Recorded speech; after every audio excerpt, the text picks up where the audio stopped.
How you doing, guys? Big Mac Dance School here again today, back once again with another Conquest video for you. Hopefully this one is working. Having a few technical issues, same as last time, and I need to get them resolved. I don't know what it is. They just seem to neither of these streams are saying live, so I wonder if there's a new stream been set up, and it's very irritating if a new stream has been set up. If you can see me and you're watching live, please feel free to let me know. It appears that there's no issue on this particular version of the stream. Just going to go back to my channel on my thing here. Yeah, it says live now on my channel. So I'm just going to turn that on and check I'm live, and then you'll probably hear my voice doubling over. Let's see. Miracle, I'm live. If you can see me, oh, it's very glitchy. Please feel free to let me know. It appears that there's no issue on this particular version of the stream. Just going to go back to my channel on my thing here. Yeah, it says live now on my channel. So I'm just going to turn that on and check I'm live, and then you'll probably hear my voice doubling. Wow! Let's see. What a stream. I'm going to mute that, turn that down. Miracle, I'm live. There we go, turn that right down now, so you should not be hearing that anymore. I'm going to log into Facebook and share it on Facebook. Hello, David Simpson in the chat. How are you today, sir? Have you been in work this week? I think you were in one day last time, you told me. So, yes. Let's get sharing on Facebook, shall we? If anyone else is joining me in the chat, feel free to share this on the appropriate Facebook pages, because I've just realised I can't remember my password for Facebook to actually share it. I could share it via my phone, but my phone is here doing a desk down shot of the Biologus Putrifier. You know what? I'm going to switch to that so you've got something to look at whilst I'm sharing on Facebook. Where are we now? Desk down. Boom, look at that, magical. Oh, look at that, that's fantastic. Oh, we don't want him there. We want him there so you can see a bit of him. So I'm going to try and make this guy look like this guy. It's going to be a rough ride, I think, this stream. Let me know as well, how you doing, Eddie? Eddie Brennan joining us in the chat. Let me know as well if you, what was I going to say then? Oh, let me know as well if there's any issues for the quality of the stream, because on my side screen there, it was very, very jumpy and stuttery. It kept stopping and starting. But we'll crack on, and then I'll get this guy painted. Hopefully. I apologise for the wobble on this camera, by the way. It's a desk camera, and it's not the most stable. I should have invested in a more expensive swing arm, I think. Oh, I don't want to do that, do I? Let's press share again.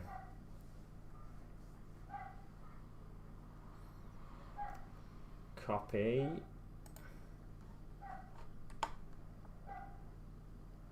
Can you hear that dog barking? Just out of interest. Looks good to me. Excellent. Thank you very much, Eddie. I've got 3 likes now. Excellent. I think one of them was from me, though, so that's cheating a little bit. I don't think you're supposed to like your own stuff on YouTube, but I just did. So, what are you going to do about it? Having a lazy Sunday, I see. Same here. Yeah, pretty lazy, to be honest. Most of my Sundays are lazy, even during lockdown, when I was off for 9 weeks, but I'm back in work now. I've been back in work this week, so it's pretty weird getting used to it again, getting used to work and lifting things. Like I deliver kitchen units, and it's some of them are very heavy, like they're all built up and they've got the drawers in them and stuff like that, like these big metal drawers and pan drawers, and some of them are very heavy, and getting used to that again, and just like these massive panels, like full length ladder panels and stuff that you're carrying in. It can be a bit tricky getting used to it again anyway, because I'd done very little physical work for physical exercise for 9 weeks But I'm used to it now. By the end of the week, I feel like I was back into the swing of things properly. But on Monday, I could barely lift anything, it felt like. What was I doing now? Right, so go back to Facebook. Cancel this. But I do want to be on Facebook. Oh, it's just logged me out of Facebook. That's irritating. Let's get sharing onto the Idic Beer Wargamer Unification group. If you're not already a member, feel free to join. It's a very sharey group. You can share as much as you like, really. Okay. Where's Idic Beer's Wargamer Unification group? Here it is. Come on. I think it's my internet that's skipped frames detected 16% over the last 2 minutes. 2 minutes something, I don't know. It's behind the camera there. Oh, Eddie Brennan's retired. Have been for a while. I was during my time off, my 9 weeks off. I got very used to being at home and having all the time in the world to record videos and stuff like that. I was keeping myself occupied, so for me it was pretty easy just adapting to that life. And for some people, I think they were pulling their hair out, but for me it was very much a case of just adapting and getting used to the new normal. Getting used to the new normal and sorry, I'm just sharing this stream on Facebook, see if we can get a few more viewers. Hello, Modelling for Advantage, thanks for joining us. And Underdog Painting, how you doing, Bazza, mate? Yeah, so getting used to that period, it was pretty easy for me because I just sort of almost threw myself into YouTube. Almost, not quite. I was still filming the day before my videos were due to go up for the most part. But yeah, I'm back in work now this week, so getting used to work again, it's been not emotional, but it's been a bit rough. First couple of days, like I said, I could barely lift anything. Right, so let me type in this message and I'll be back with you in just a second.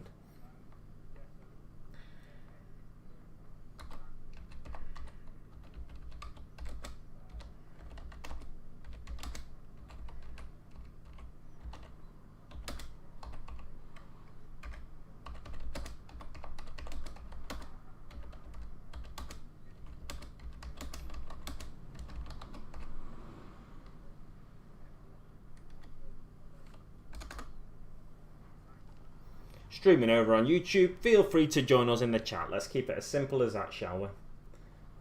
Right, post. Ooh, my Gideon. My mouth's getting dry already. That's the problem with these streams. Retired for health reasons. It's boring being at home all the time for years. Thanks, Lanesh, for hobbies. Exactly. That's some people, I think, when they're forced to be at home for long periods, like most of the country has just been, some people start pulling their hair out because they might not have a hobby, so they just like watch TV all day, you know, they get out when they can and stuff like that. But when you've got a hobby, something to focus on, whether that's miniature painting, whether it's even extra hobbies, like things that you wouldn't necessarily think of as hobbies right away, like watching films, they can become hobbies. Like watching films, reading books, stuff like that is about keeping your mind occupied in different ways. I think that's part of the struggle for some people, that they can't they don't have the variety of things to do to keep them occupied. But when you've got a hobby like this that's it grabs all your attention, captures your imagination and stuff like that, when you get into painting a miniature, like this fella here, this Biologus Putrifier, it can really soften the blow of limited ability to go out and get about the place. I think it can anyway. I mean, I've not been in that situation myself until these last 9 weeks or whatever it was, but it seems to me that can really help. How are you doing, Gigi the Hyper Sapien, joining us in the chat? Oh my giddy ant. I've just got a bit of cramp in my leg. Oh no. Oh, I'm trying to wiggle it out with my toes, but it appears to be making it worse. It's not that bad at the minute. Right. Let's see. What colour should I do first? Should I do all the bone armour first? You see I've painted a few bits on this guy already.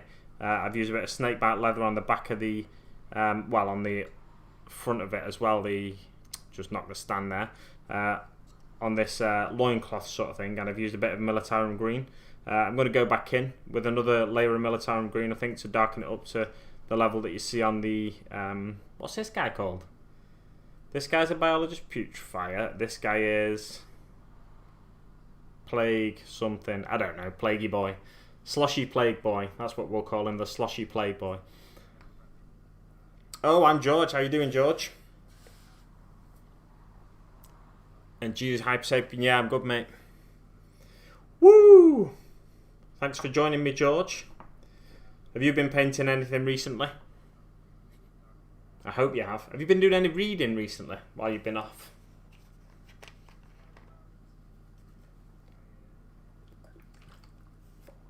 Oh my giddy aunt. Right. What colour should I do first? I've got my palette here. You'll see it just out of shot there. I'm going to bring my water around as well. Is a water pot being there a good idea? I'm not too sure. I feel like I'll knock the camera every time I go to put the paint in the water pot. I should have really arranged everything, the colours I want to be using. I don't really need Plague Bearer Flash, I don't think. Although, all these grenades and these sort of things hanging on the racks on the back, I'm not sure what colour I'm going to paint them yet. There's some skulls in there, so I'll paint them with Skeleton Horde.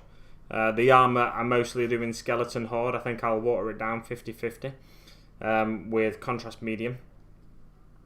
And, well, I say water it down, obviously, just Contrast Medium it down. Any drips and stuff I'll do in this, I think it's Griff Charger Orange, which I've used a lot of the liquidy bits and drippy bits on the miniatures. I keep knocking this camera. I really should have got a swing arm.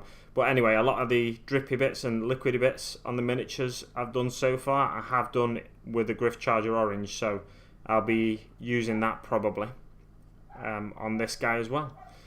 Let's start tackling the miniature, shall we? Whoa, the chat's going mad. Right. It is staying down to the bottom of the chat.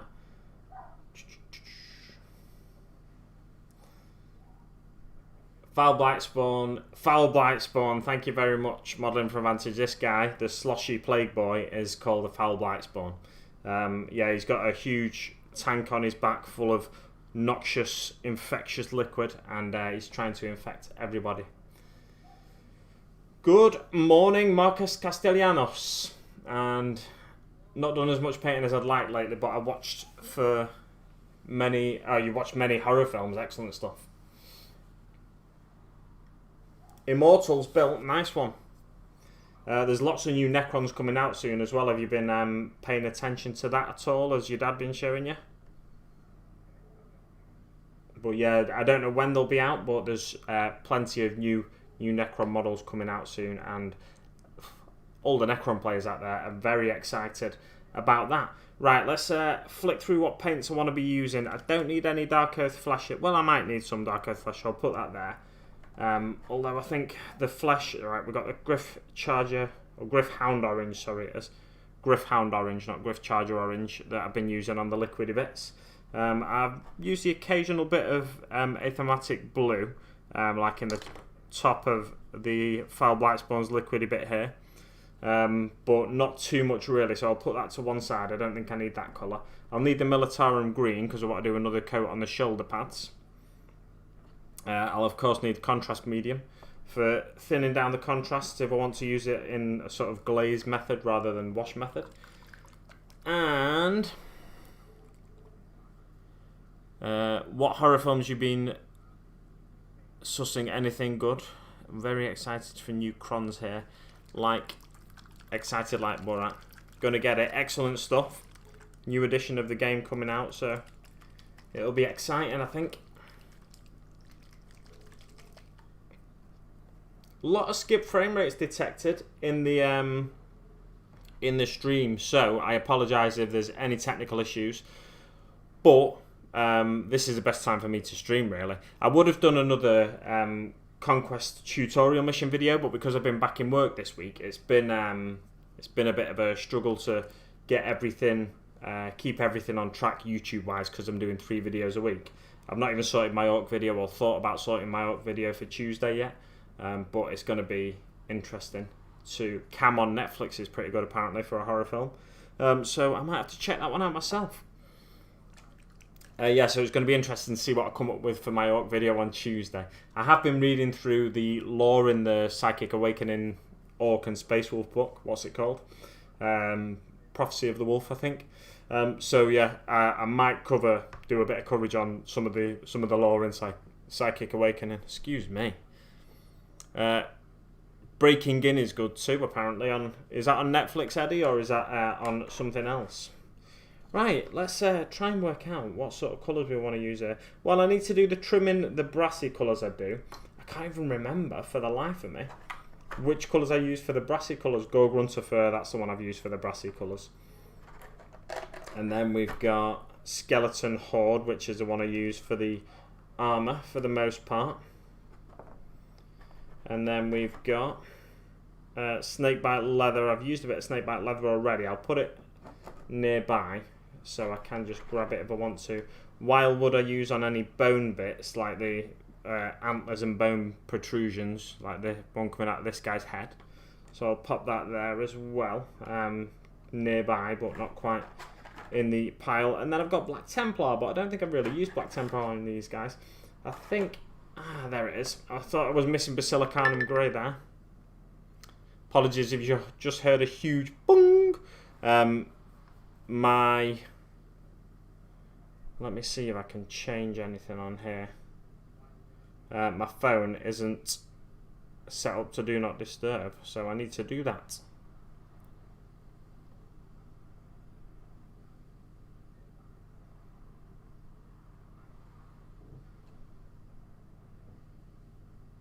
Do Not Disturb, there we go.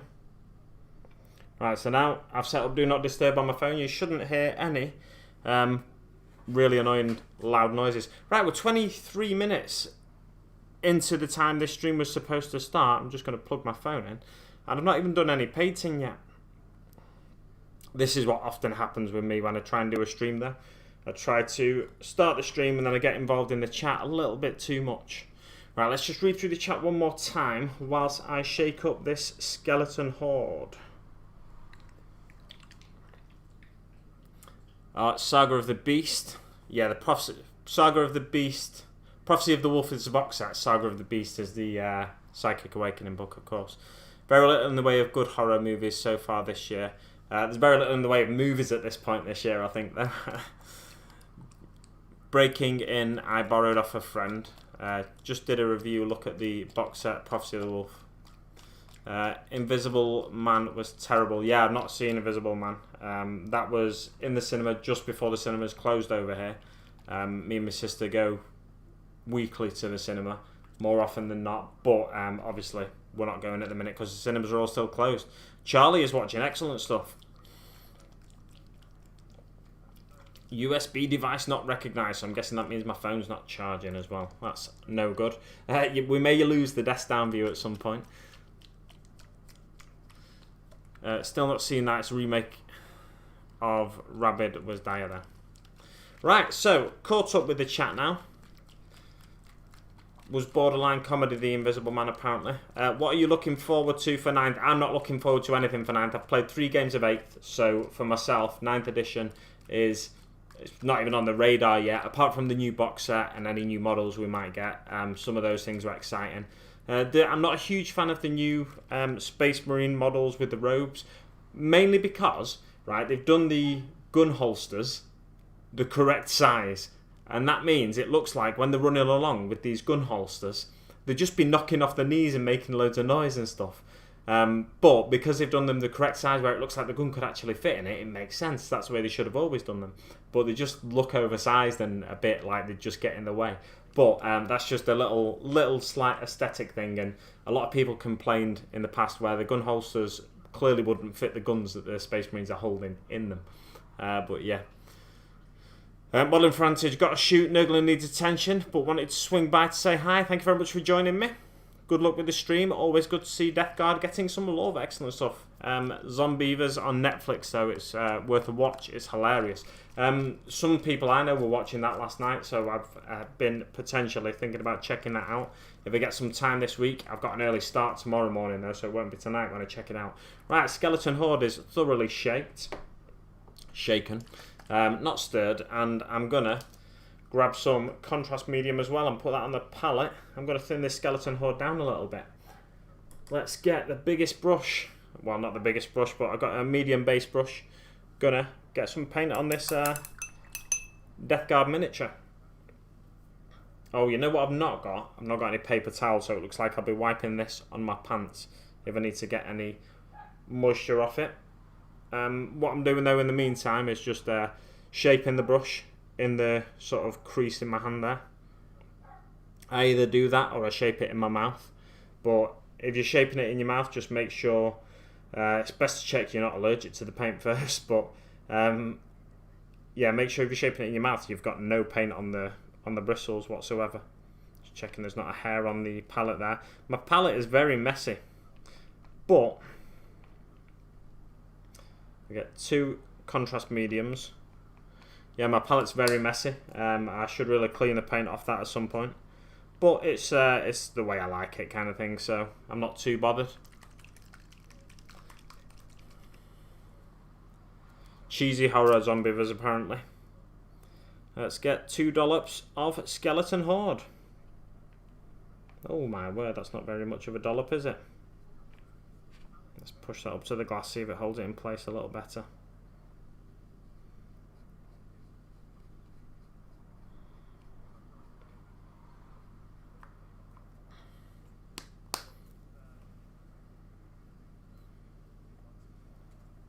Right, let's see if we can't get some paint on this little devil. Oh, you know what? I don't know what colour I want to paint them racks there, but for the time being, let's get some on his face. Oh, that's a little light actually. I might need a bit more Skeleton Horde in the mix there to darken that up, I think. Just looking at it compared to, yeah, it's going to dry a bit like that. I think I need a little bit more Skeleton Horde in the mix there, so I'm going to grab some straight away. Attack of the Killer Donuts, not on Netflix, is funny too. And Dan, check out The Perfection on Netflix. Yeah, The Perfection. Really good film. Nice one. I will do when I get a chance. Like I said, back in work this week, so it's not a great week for me to be checking out films. I got an early start, 5:30 start on Monday. I nearly went to the wrong splodge of paint there.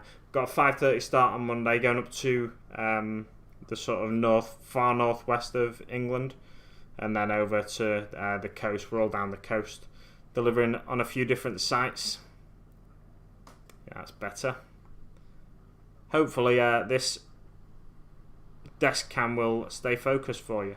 It seemed to on the Gaskell recording I did, but that was slightly different because I was recording on my phone camera rather than using a local area network for Streamlabs. So it may act slightly differently in this. Hopefully not too differently though. It seems alright just looking at my feed in my Streamlabs in OBS there. Killer Tomatoes is fun, same for the Troma films. Yeah, was Killer Tomatoes a Troma film? I didn't know that. Unless you're just talking about Troma films as well as Killer Tomatoes. But yeah, a few years ago on one of the main channels over here, late at night, I think it was Channel 4, it was either Channel 4 or ITV. Yeah, they did like a kind of a season of Troma films and basically telling people what the Troma films were, and I kind of that was when I discovered some of the Troma films. They are proper over the top.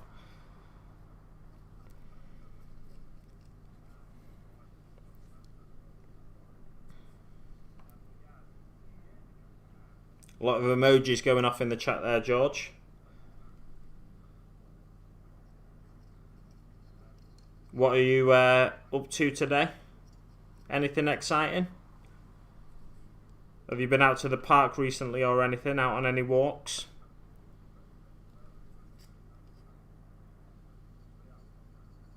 Oh, it's difficult to get behind all these wires here. I think I'm just going to have to go over the wires and then repaint them if I want to go over them with a different colour. You know what, I might start going straight from the pot with this skeleton horde because it's not taking over the red as I wanted it to.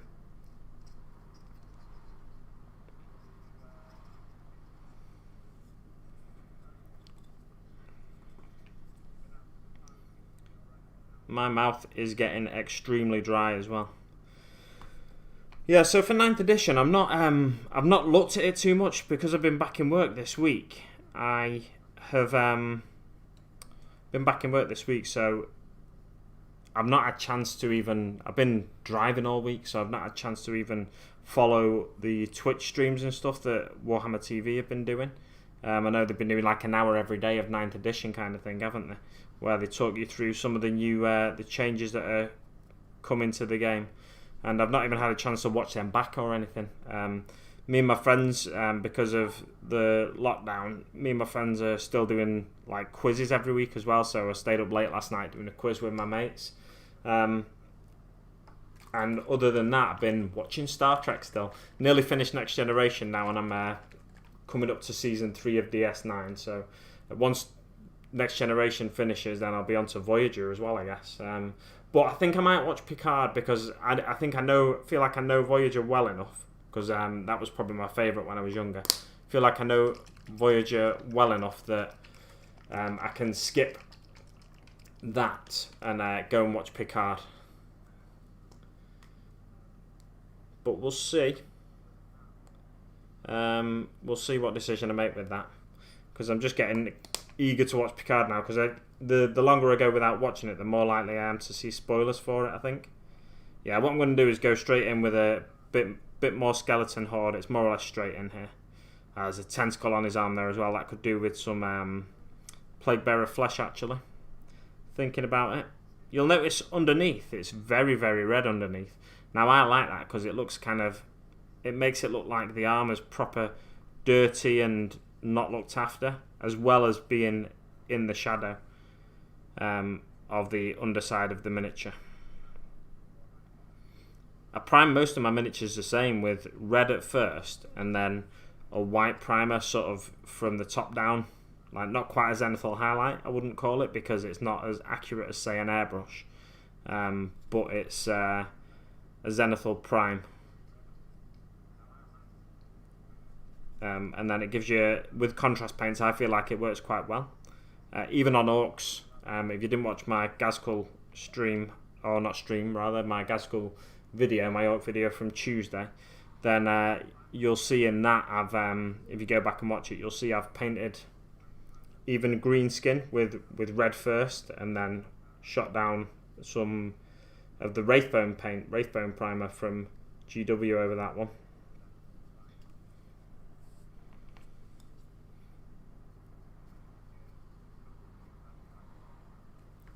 I finally had my sister-in-law and her family come over for lunch. Hadn't seen them since mid-March, and they live about a mile away. It's crazy, isn't it?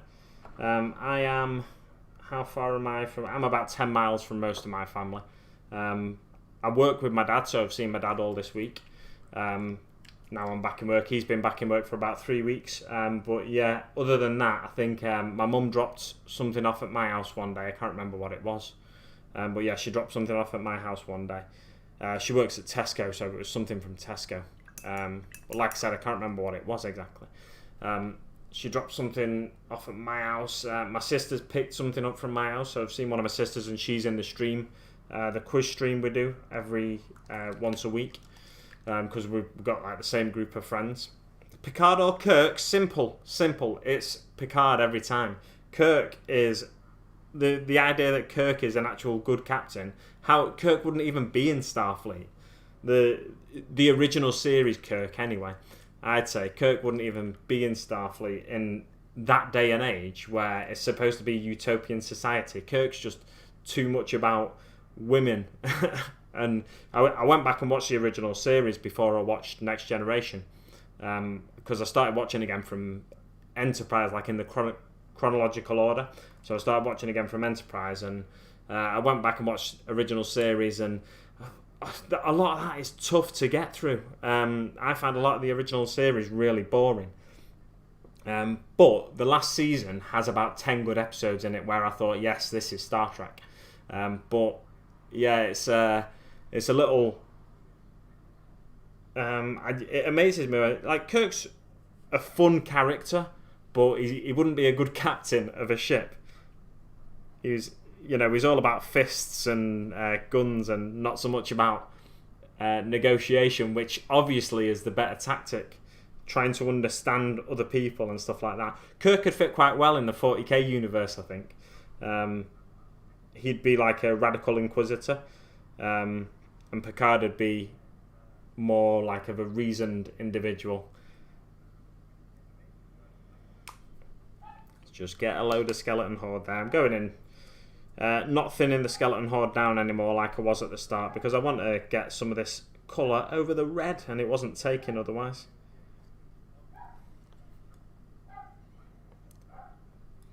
Picard so bland, or I'm guessing you mean Picard. Oh. Janeway. Yeah. Janeway's probably... Janeway's one of my favourite captains. My sister always found her annoying, so she never really got into Voyager, my sister. But she has watched it more recently and doesn't mind Janeway quite so much. But she used to really hate her. Yeah, Eddie's just saying his family are in England and he's in Wales, so they can't come and visit him because you're not allowed to cross the border because of the various lockdown differences. So I'm guessing that's why they can't come and visit you.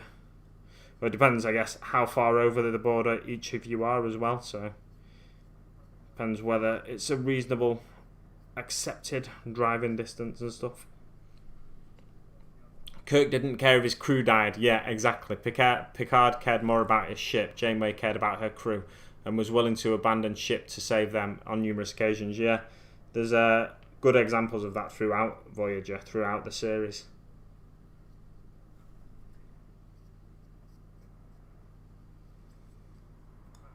I think there was early problems with Voyager that I didn't notice when I was a kid, but I was reading something the other day about how early seasons, they weren't quite, the Marquis joining the crew. It should have really caused more tension than it did. But if they did that, it would have been a completely different series if they didn't actually integrate them and sort of allow them to become proper members of the crew. I think it was a mistake to make the Marquis join the crew potentially. They could have had those characters around, but not have them all be members of the Marquis, because the Marquis were like a terrorist organisation and they were at odds with the Federation and everything it stood for, from what I remember. But not just the Federation, at odds with a lot of ideas in the Star Trek universe, and they and when they sort of painted themselves into a corner, I feel like, I don't know what colour I'm going to do that knife handle eventually, but for the time being I'll just splash a bit of skeleton horde on there. Yeah, so the Marquis kind of made it a bit of a different series to start, but maybe I do need to go back and watch it, because I'm struggling to think of things here. Crimson Painter joined us in the chat. How you doing, bud? My sisters are in Oxfordshire and Peterborough, so too far to come see me. Yeah, sorry to hear that, bud. These days they'd have spent a season going over the Marquis, joining them. Exactly, yeah. I read an article recently about some of the writers in Voyager, and Voyager was going to have the Year of Hell storyline. It took place over 2 episodes, but the writers originally that had the idea, they wanted to make it a season-long thing. But one of the producers, I can't remember, he said, no, you can have 2 episodes to do that, and that's it. But there's a producer and executive producer on DS9 that was more, just kind of did what he wanted. Ira Stephen Bear, he was a DS9 executive producer, so he got like season-long storylines because he just ignored the other guy that always said no, and he just kind of did what he wanted. Whereas the ones with Voyager, they were a bit more timid and kind of wanted to not please the other guy, but they were worried about being fired basically. Whereas Ira Stephen Bear was more cavalier, and he was like, well, this is how long it's going to take to tell the story. So if I need 10 episodes to tell a certain story, like the later seasons of DS9 with the Dominion and stuff like that, then that's how long I'll take to tell that story. A lot of Star Trek on this stream, isn't there? Who'd have thought it?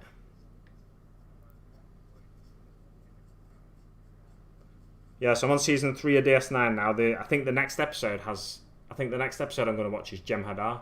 So we'll start to learn a bit more about Jem'Hadar and the Dominion in the coming episodes for me. Hopefully I'll get to watch some more of them this week. It's like episode 19 or 20 I'm up to in DS9 of season 2, and I'm on the same episode number in Next Generation as well, of the final season. I don't think I was going to try and watch the Next Generation films as well, but I don't think I can find them without paying for them in the UK, so I'll have to either pay for them or just not watch them as I'd originally planned. They were on Netflix when I started watching original series, but then they've taken them off Netflix since. Hopefully they'll come back on Netflix so I can watch them, but we'll see, because I kind of wanted to watch some of the Next Gen films before I started watching Picard, just to get... I don't even know why I'm putting this paint on the palette, to be honest, because I'm not diluting it anymore. So I'm going to take it straight from the pot, and let's just... Oh, I've knocked that camera again. I bet you're all getting really dizzy whenever I knock it. These days, yeah, awesome, man. Excellent stuff. The main problem with Voyager was that too much time travel and deciding to ditch the original ending. Yeah, towards the final seasons, it was tricky, wasn't it? Rick Berman kept saying no to things. That's a guy, yeah. Babylon 5 was pitched to Paramount and they turned it down. The next year, they started to develop DS9, which borrowed heavily from Babylon 5. Interesting. But because DS9 was completely different to other Star Treks that came before it, I feel like, because Star Trek was all episodic, but DS9 started to tell season-long story arcs. Not in the first season, though. I kind of got the impression they did. All along. I mean, there's always the overarching storylines of the Bajoran Cardassian conflicts and stuff like that, but they didn't actually have they just kept referring back to stuff in the first season, like the prophets kept getting a mention, and obviously there's seeds planted in the early episodes about Cisco being the emissary and stuff like that, but I was surprised there wasn't more stories that ran throughout the episodes, because of the way I've heard places like YouTube channels like Nerdist, people on there talk about it and stuff. They talk about it like it's, and Geek and Sundry, they talk about it like it's always been season-long episode story arcs, which it has, but not quite to the degree that I thought, the way they were talking about it. Right, let's try and get right in the back there with this. Painting around this arm is a little tricky. You can see the top of the arm here holding my phone. But it's got like a wire coming up. I'll tell you what, I'll just show you.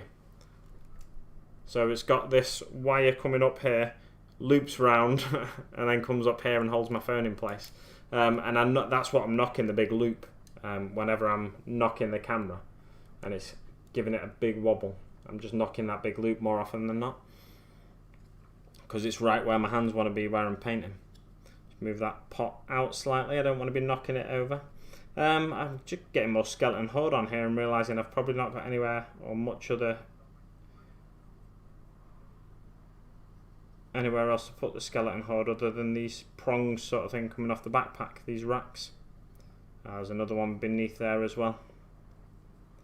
Yeah, so DS9, when I was younger, I wasn't into DS9 at all, but then I think on Sky over here, which was the channel it was shown on, it was on Sky 1, they used to show them on weekend days, like they'd show Next Generation for a few months, like for 10 hours a day or something, and then they'd show DS9 for a few months for 10 hours a day on weekend days, so I'd watch it, you know, fair bits of DS9 there, and I did get into it a bit more, but I never quite liked it the same way I like Voyager, and I do want to go back and watch Voyager, but I'm just eager to watch Picard now before I get too many spoilers. what does everyone feel about Discovery? I quite like Discovery. I just kind of take it as a different kind of show. It's different to what Star Trek has been before, which DS9 was at the time as well. And also, really, Next Generation was different to what Star Trek had been in the 60s, because the original series was all about cowboy, not even cowboy diplomacy. It was about just going beating people up, I feel like, having watched it again recently. There's very few diplomatic solutions that Kirk finds for stuff. He tends to find solutions of aggression.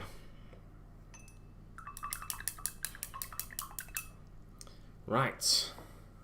I'm on season 6 of the Clone Wars right now. Excellent stuff. I've got Disney Plus, but I never got into the Clone Wars first time round. I did start watching it, but I think I'm only on episode 3 of season 1, so I'm way behind on that.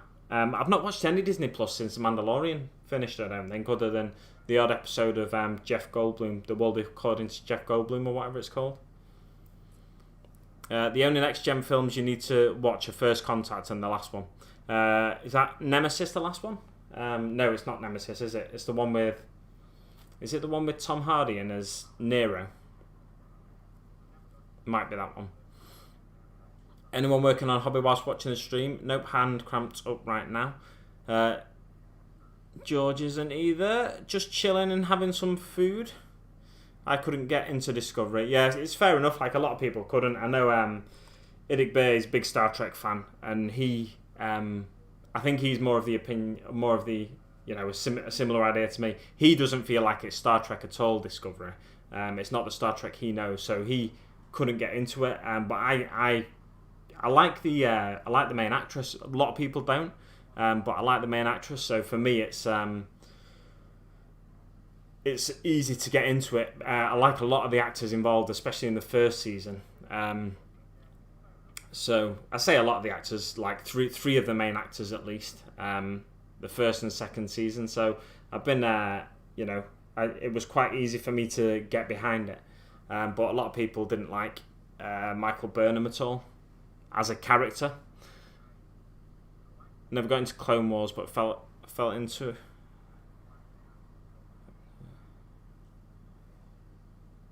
Yeah, got it for Mandalorian. So got Disney Plus for Mandalorian G, the Hyper Sapien saying, and not watched it since.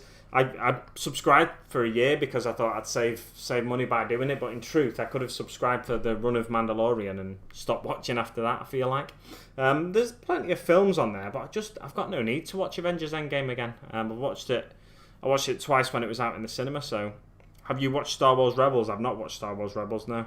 Does anyone else in the chat watch Star Wars Rebels? Yeah, the one with Nero and the Romulans, yeah. I like Rebels, but didn't finish it off.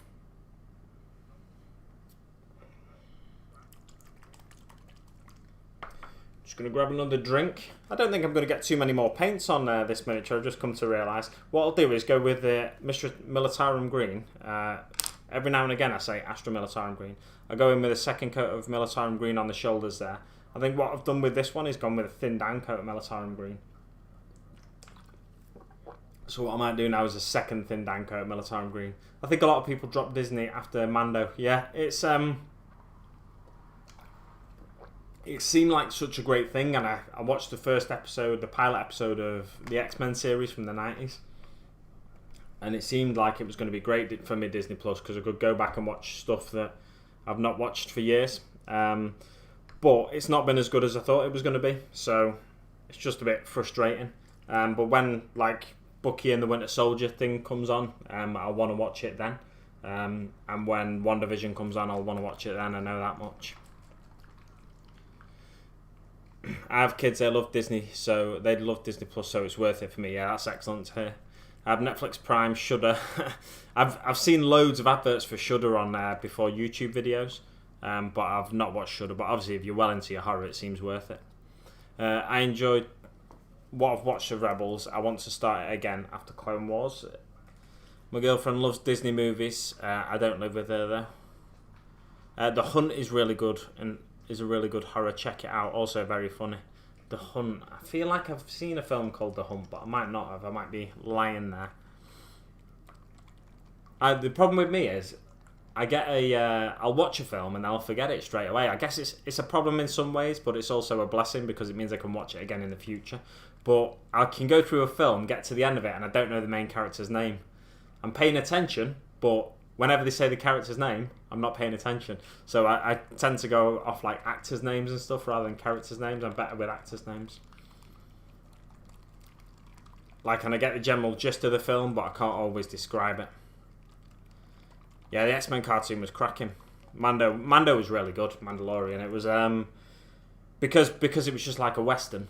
I thought it was excellent.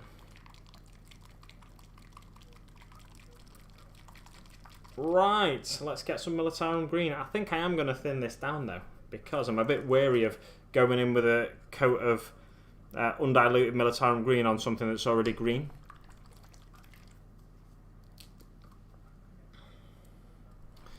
The hunt got a lot of stick before it came out. It's about liberals hunting Republicans, but it makes a lot of fun of both sides of American politics. You know what? I think I've seen trailers for it. I think that's what it is. I've not seen the actual film though, so it might be worth a watch for me. Just a little bit of contrast medium there. Last good movie I remember was that 1970. Was amazing. 1970. Do you mean 1917? The World War one, perhaps? Or is the one called 1970? Lucas' vision of Star Wars was Western. He called it Western in space, so it was a return to form. Yeah, I like Westerns. You don't see too many of them these days. But I say I like Westerns. I like good films. There are a lot of good Westerns. It's not that I'm a massive fan of Westerns. And I always struggle with when someone asks me what kind of things I like. I like a massive variety of films. I can watch any film. I can watch a sad film. I can watch a romantic film. I can watch an action film. I can watch, that's why I like the Marvel films, because there's action, there's comedy, there's drama in them. It's a big variety all in one. A lot of people don't like them. Yeah, 1917 is what G means. A lot of people don't, or some people don't like the Marvel films because they think I don't know why some people don't like them. They think there's too much comedy in them. My dad doesn't love them because I think he thinks there's too much comedy in them. Although he'll happily sit there laughing at like Guardians of the Galaxy or something. But I think he thinks it takes away from the action in them and stuff. But my dad's never been big into comic books or anything. Neither have I, to be fair. But from what I like, I've got a connection to comic books just through 90s TV shows and cartoons, really. So like the X-Men series, which I mentioned earlier, Spider-Man, stuff like that. Oh, that's going to be a bit dark, I think. I feel like I should have diluted it a bit more. Not to worry though, not to worry. I can correct that in the future if I want to. It's more about getting him painted. The reason I'm painting this miniature is because I'm going to be using him soon on a tutorial mission, Conquest tutorial mission, so I thought I might as well get him painted on stream. And I needed to paint this week because if you didn't hear me mention earlier, I've been back in work this week, so I've not had as much time to prepare for filming a tutorial mission this week. Oh, what should we do now? Right, should we stick some colours somewhere? I'm wondering if I should stick some Militarum green in one of these vials. Should I do them as glass or should I do them as like a terracotta sort of vial or bomb? What I'm going to do, I'm going to go to the GW website. We've got Hobby Corner joining us in the chat. How you doing, Kev?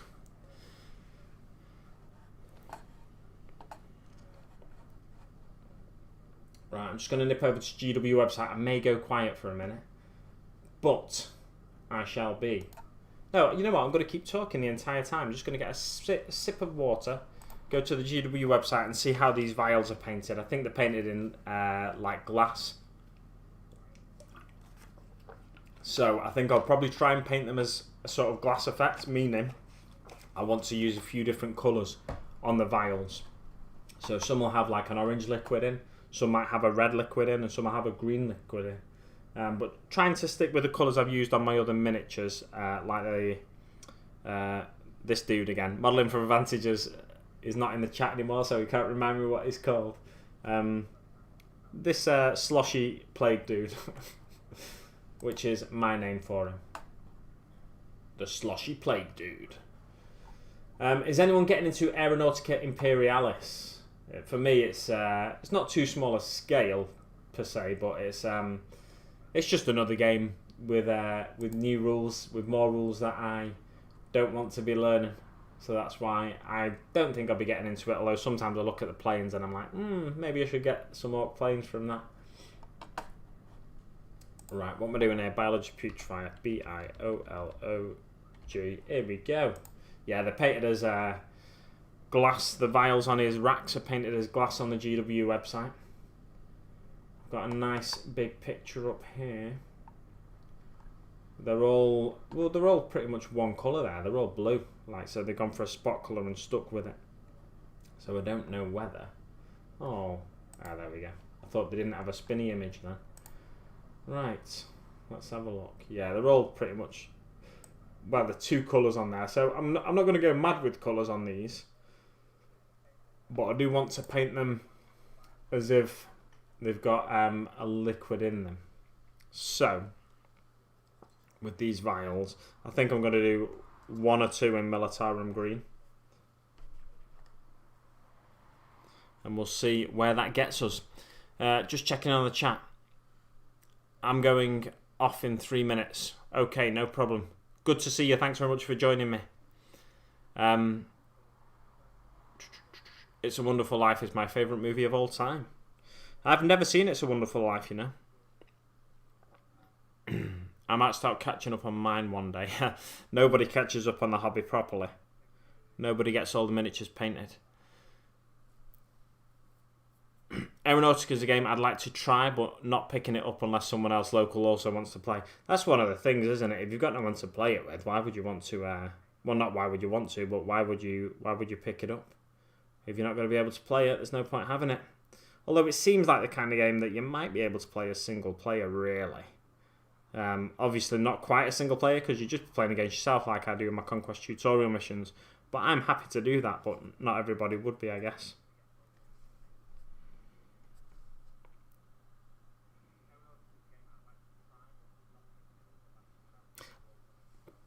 Let me know if you can hear any echo at all, by the way.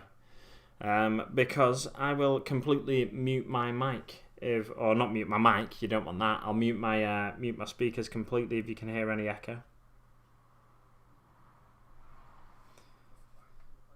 It's amazing how I think I can paint on stream. Not amazingly well, but I can get a bit of painting done on stream more so than get building done on stream.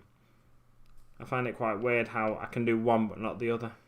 I think it's because I've got limited space here, and with painting, my hands are always in one position, whereas with building, I want to be moving my hands around a lot more. So I think it's something to do with that, perhaps. Looks great, but I wish I had the time to play all games. It would be great to do a Titanic crossover. Yeah, Aeronautica Titanic crossover. I'd like to do the kind of thing that a lot of people say they want to do, where you start in space with like a Battlefleet Gothic mission, and then you go to like a landing zone and do like Kill Team or do Apocalypse, and then you go from one game to another in like a campaign scenario. It'd be really cool to do that. But there's so many different rules for so many different games there, and it's having all the miniatures to play the games that it just becomes like a bit of a chore, really, or a bit of a task to set yourself. That's it's not going to be easy to achieve necessarily unless you've got the time to dedicate to it. Oh, one thing I'm excited about. Someone asked earlier. I think it might have been Marcos. One thing I'm excited about for 9th is, or excited to learn more about, is the campaign system they're going to be doing. Is it Crusades or something like that? So I want to be able to play. I want to be able to play games and have characters develop and stuff like that. It'd be really cool to do so because I think it just adds another dimension to your game that we don't currently have, other than if you wanted to just keep track of stuff yourself. But when there's a system in place, people get more confident about things like that. It's like Legends. Legends allows people who wouldn't, because people like to abide by the rules. Some people wouldn't want to play the characters that were no longer available, even if they had points in this edition when the edition started. In the in the indices that they did at the start of 8th edition, even if they had points in there, some people wouldn't want to play them if they're not in the codex. Whereas they feel more confident when GW come out and say, we've got these Legends units, the things we don't make models for anymore, but you can still use them in your games if you want to. It's up to tournament organisers to choose whether or not they allow them in their tournaments and so on and so forth. But because GW have come out and said you can use them, they then feel they've got the confidence to take them to the mate's house and play with them. I know Steve-O loves the idea of Legends, 6+ Steve-O that is, loves the idea of Legends. I think for that reason really, because he doesn't like playing anything against his mate that his mate could say, is it Reroll Joe, his mate, I think. His mate could come out and say, well, that's not in the codex, so you can't really use that. I mean, I don't know that that's the case, but that's the impression I always get. Because to me, if I want to play a model that's not actually a unit, I'll just say, I'm going to play this, I'm going to use it with these rules and, you know, find a way to play it. And my opponents would be okay with that, I feel like. As long as I wasn't doing it every time, but if I just wanted to use an old model that doesn't have rules anymore, you know, I'm sure they'd be fine with that, especially if, like I explained why I'm using it as a certain unit and so on and so forth. So I think GW coming out with rules for stuff encourages more people to sort of express themselves a bit more. And with going back to what I started on there, with what's it called? With Crusades or Crusaders, whatever it's called. Hopefully that will allow people to express themselves a little more in terms of creativity, character-driven stories and campaigns and stuff. And fingers crossed, it'll be beneficial to the hobby. Let's see what's going on in the chat. I learn games by playing against myself, but it's not something I try to make a habit of unless the game is designed to also be played solo.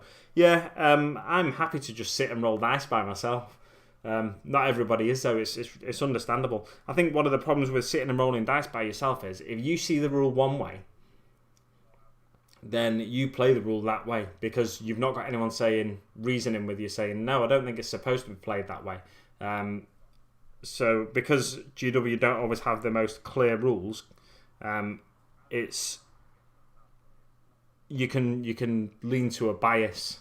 I feel like, but at the end of the day, you're only playing against yourself in that situation. So does it really matter? But then when you come to play a real opponent in real life, you've always played the rule that way, and then you're going to be adamant that the rule should be played that way. When in reality, you're the only person that plays it that way.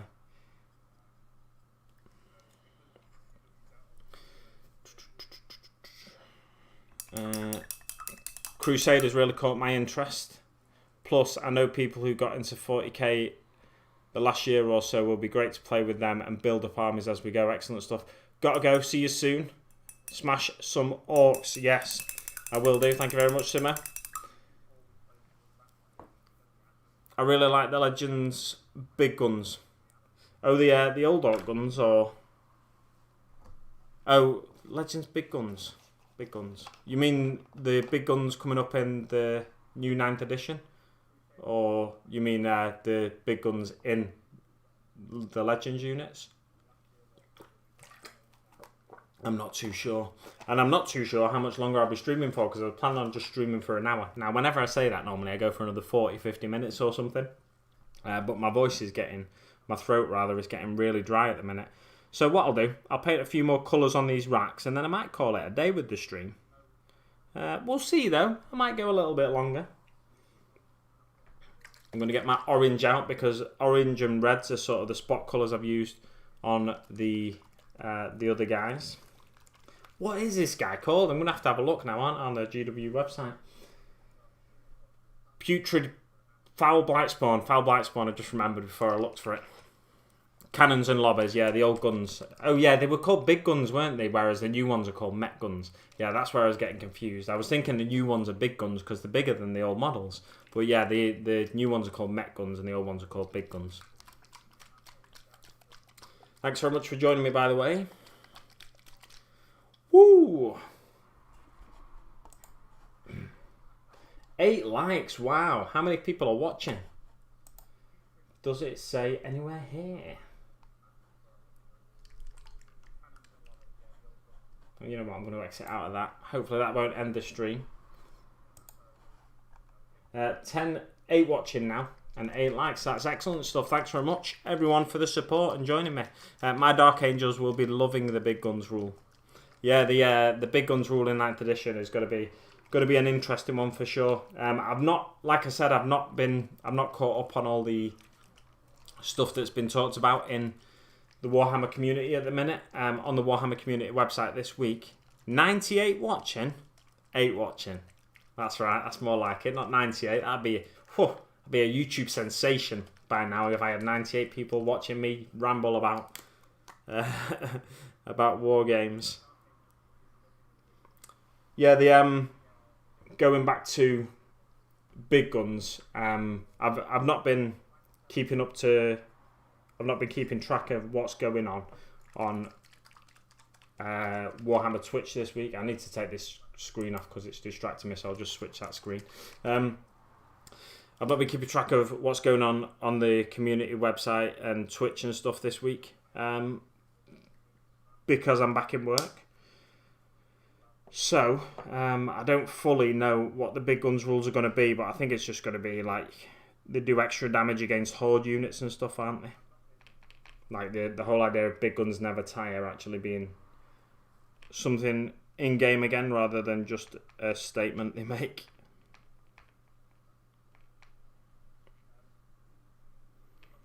Eddie Brennan typoed. You devil! I got excited then and thought we had 98 people watching. You got my hopes up. Oh, you know what? I'm going to go with this on here. Look at that. Nice and orange.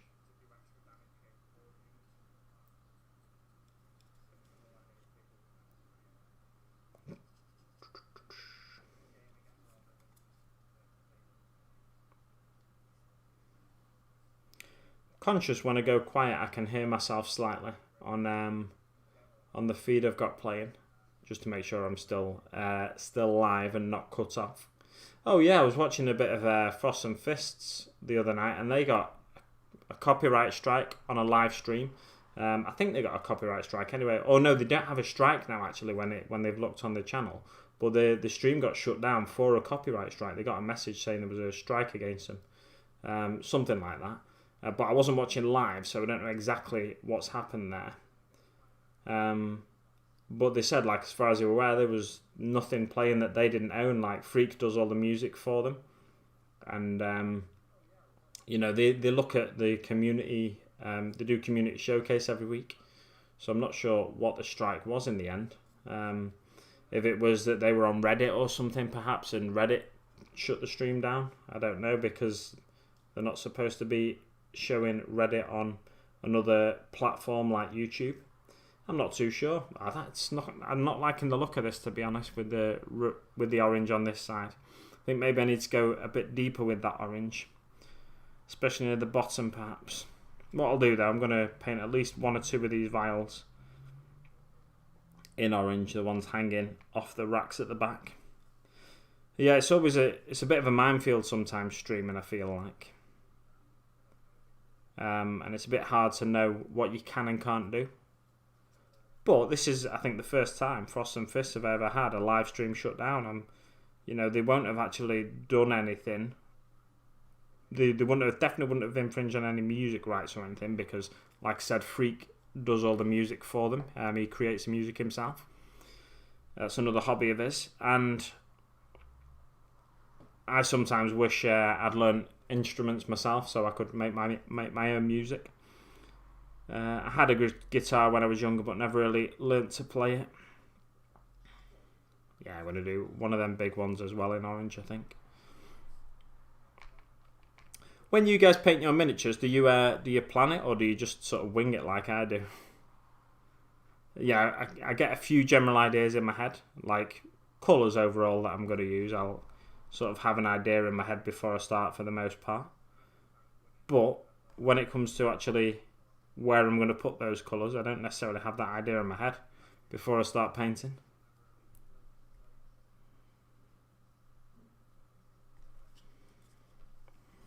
I'm not sure about that. Not sure how I feel about it. I feel like I need a bit of... Let's go back to the GW website and see if... no, it's all brass. That I just wanted to see what colour his gun was. They've painted it in like a brassy sort of colour. The injection needle pistol-y gunny thing. Right, what should I do here? I think I'm going to go with a bit of orange down here. Chili More Gaming just shared my video. Thanks very much. I'm guessing that's Spud doing that. Thank you very much. Mark Hutchinson watching. He wings it.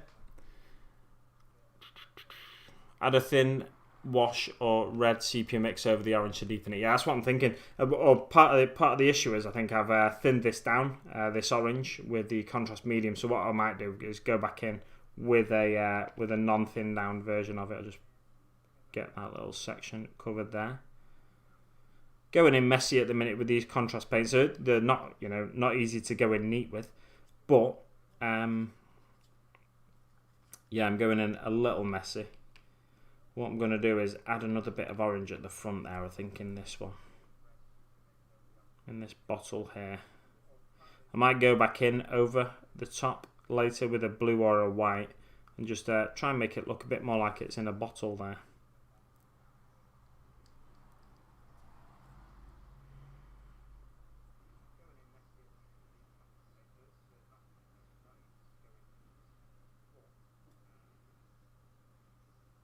Try to get the triangles of colour that you see decent painters do. So I've got these two bits of orange at the back, and then I've put a little bit of orange in there at the front to try and get like a sort of triangle of colour, like people like to talk about, decent painters. But I don't know if I've achieved that there.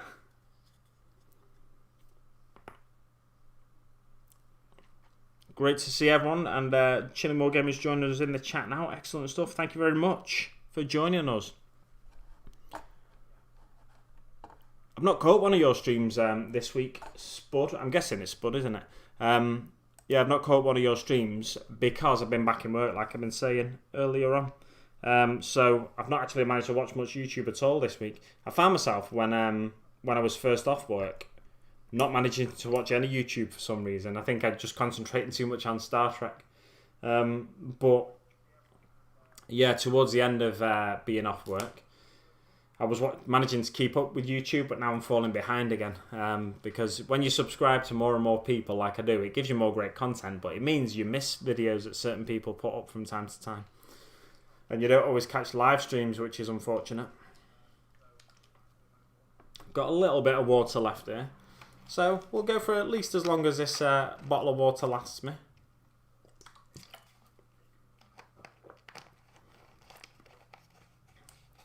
Yeah, you've been streaming well late this week, haven't you? I see you finished your Gazgul though, which is excellent. Looks fantastic, that, mate.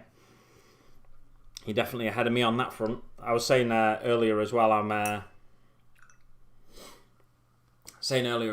don't know what I'm going to do for my Orc video this week. My Orc video is on Tuesday. I was going to try and continually get out Orc content from the time lockdown started, and I was going to try and continue it into going back to work, but at the minute I'm starting at 5:30 tomorrow morning, and I'll be out on the road most of the day probably up till about 5:30 at night or something. That's what happened last time I went on this sort of route. So I'll be getting back probably late on Monday night, not super late, but I'll have to be up probably early-ish on Tuesday as well, so I can't be up all night making a YouTube video. But we'll see. I might hopefully come up with something to just sit down and record for 10 minutes, and it won't take too much editing. hopefully I'll manage to get an video up this week. When at work, do you listen to Dire Straits at all? No, I don't know. I normally have Radio 2 on in my cab and listen to whatever's going on Radio 2. They play a lot of 70s stuff. Well, they play a lot of stuff 70s up till now, really, just like pick and choose what they play. And also there's a lot of talking on Radio 2 as well, which I don't mind myself, but when I was younger I used to hate talking on radio. I was like, what's the point in that? Surely radio is for music.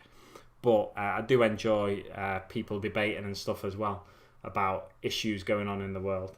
Although sometimes it can get a bit repetitive, so I can understand why people might get irritated by it.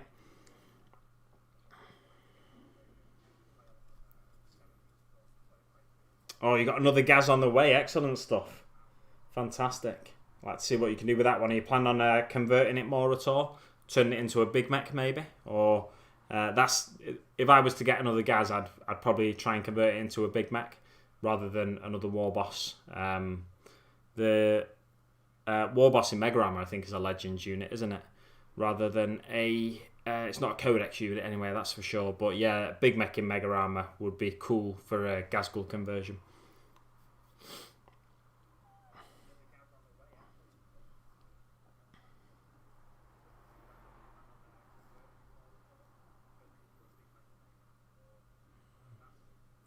Eddie Brennan, I missed the joke with Dire Straits.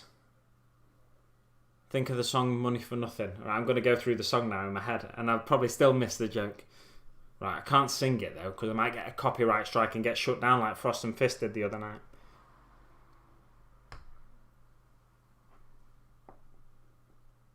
You know what? I've just realised I don't know many of the lyrics apart from the main lyric in that song as well, so it's no good for me. Tell you what, I'm going to type it into here and just see what the lyrics are. Move that so I don't knock it over.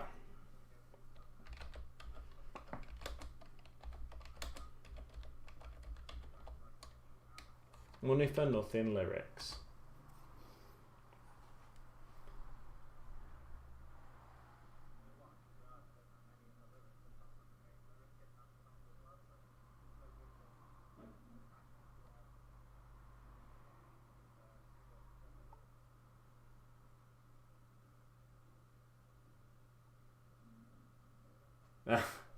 Right, okay, it's all the delivery references.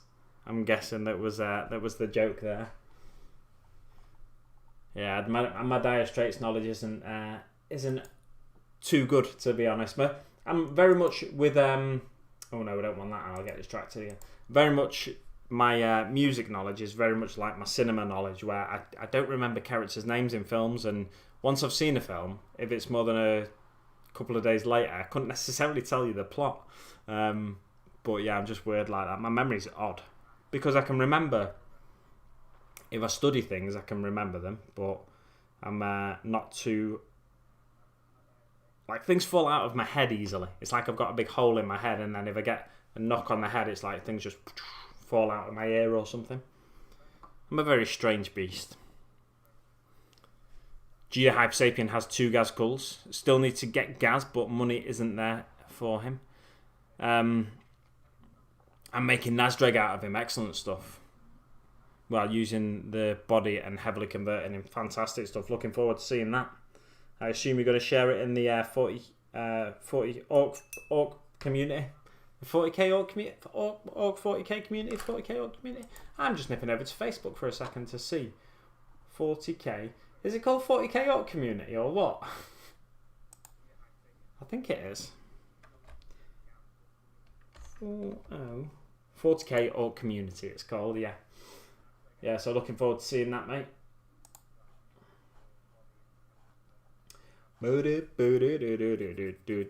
I am just gonna nip away for a second, guys. I'm gonna put I'll leave this guy on the desk so you can look at him, how I've done so far. Let me know what you think I could change on him. I won't be changing him live on stream, but then I'm going for this sort of look here. A nice dirty bone coloured armour, and then a few oranges here and there. But I'm going to mute my mic and then rack off for a bit. Oh, can I mute my mic? I don't even know if I can. Oh, right, I'll see you shortly, guys. Still streaming though, so don't go anywhere. It's just me going somewhere.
I'm back. Should have made myself a coffee. Just going to go make myself a coffee. I'll be back shortly. Don't worry. Keep chatting amongst yourselves. It's all very exciting.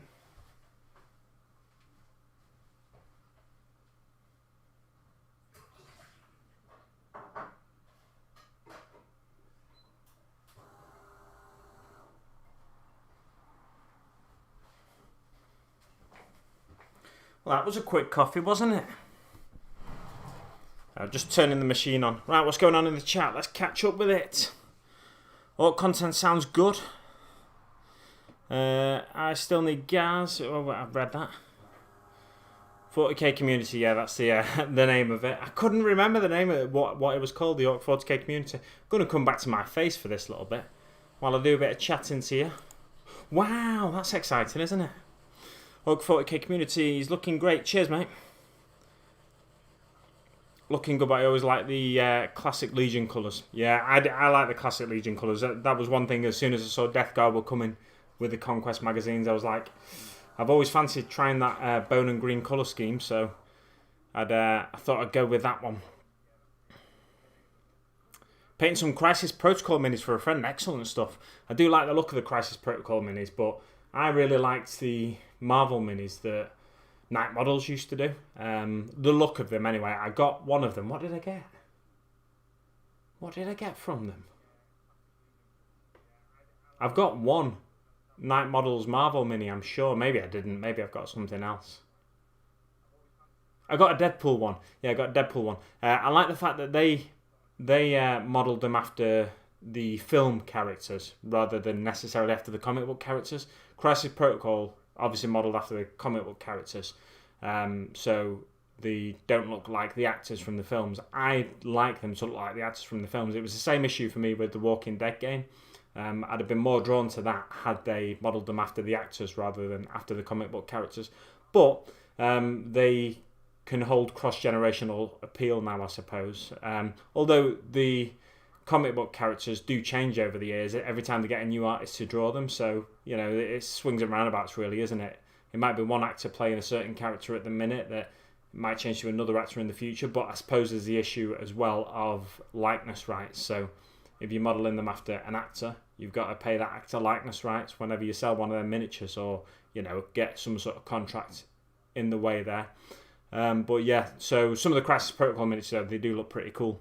I'm going to go and press the button on my coffee machine to magically make me a coffee. I'll be back shortly. I'm going to switch you to a thumbnail. Enjoy.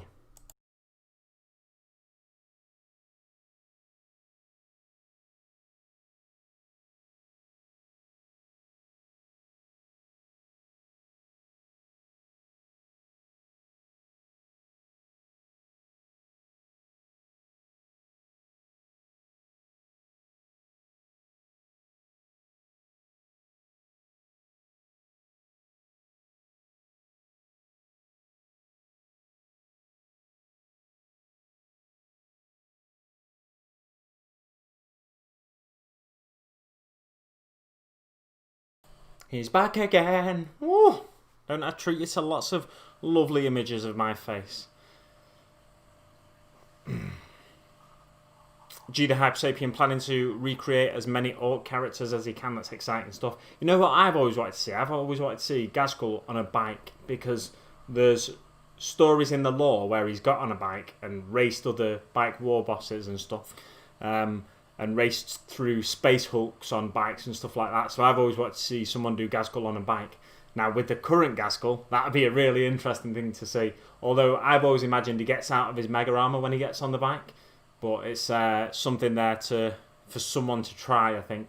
Convert a bike up, convert a truck into a bike or something crazy. It's something that I've always been curious about. Does he get out of the mega armor? Does he stay in the mega armor? I'm not too sure. I've always imagined him to get out of the mega armor to get on the bike, but does he just have a massive bike? It'd be really exciting that to see. Tusker and Nazdreg first. My coffee's done now, so I'm going to go and grab that. Bear with me, guys. Bear with me.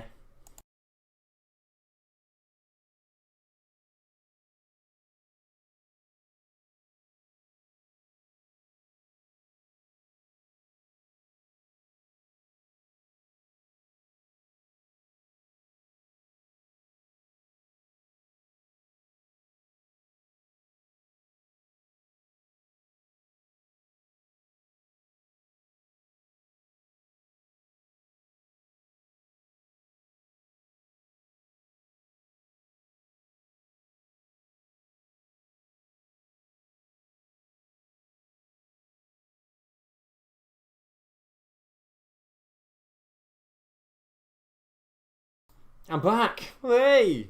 Right, so let's continue with the chat now. Tusker and Nazdreg first. TWD all the way. TWD all out. The Walking Dead All Out War is an amazing game. Also, I'm also a mini in it. Excellent stuff. I'm assuming you were part of a Kickstarter or something.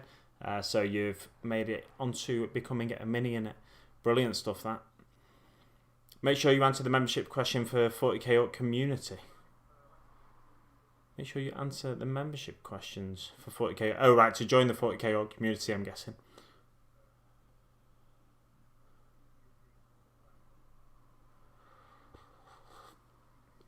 Got a on-brand mug there. This I won from a YouTube channel. I can't remember what channel it is, but it's an old Road Trader image on the mug. I'm moving away from the camera there for some reason. There you go.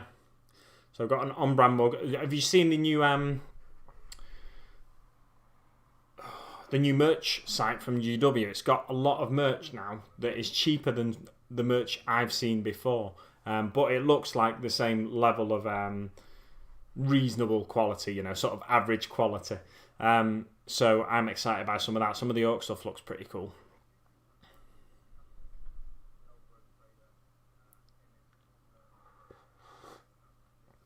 I do need a coffee machine next to me, but with my current setup, I've got a screen behind the camera there, and I've got a screen there which is just an old TV, so it's like a 42-inch screen or something, just next to me with any videos I want playing, or currently got the GW website open there to see the Biologus Putrifier.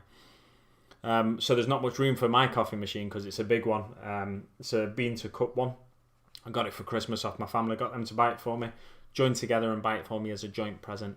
And I use it every day. So despite the expense of something like that when you first buy it, the fact that I use it every day, it's better than most Christmas presents I've ever had, because most Christmas presents, I say most Christmas, I don't know what it's like for everyone else, but in the past, most Christmas presents for me growing up, at some point you just chuck them away. You might use them a couple of times, but then you chuck them away. Whereas with this, I've used it every day, and I've probably saved myself money on going out and buying a coffee when I'm out on the road and stuff, because I've got a decent cup that keeps it warm for like 5-6 hours or something, or keeps it hot for about 4 hours, like boiling hot, and then it starts to cool down slowly. So by the time I get to break time out in my wagon, it's a really nice temperature to drink. I just make it like an Americano with 4 shots kind of thing.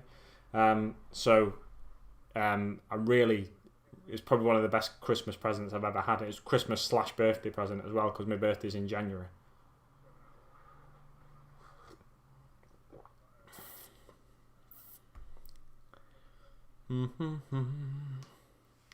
Right. Oh my gosh. Is this chat flying up? Right. Answer them. Always do. Cool. Should. Son. I haven't soon. I like my orcs. He's... be good to see what people make. Yes, some of the stuff going on in the 40k community is fantastic. Kyle Reiki, I think, is in the 40k community as well. He does some 3D printed stuff that's absolutely crazy. And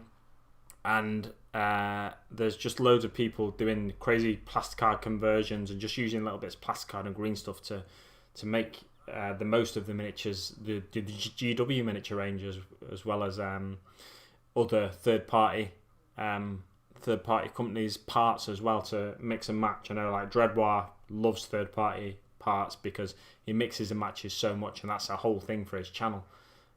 It's really exciting to be in that community at times.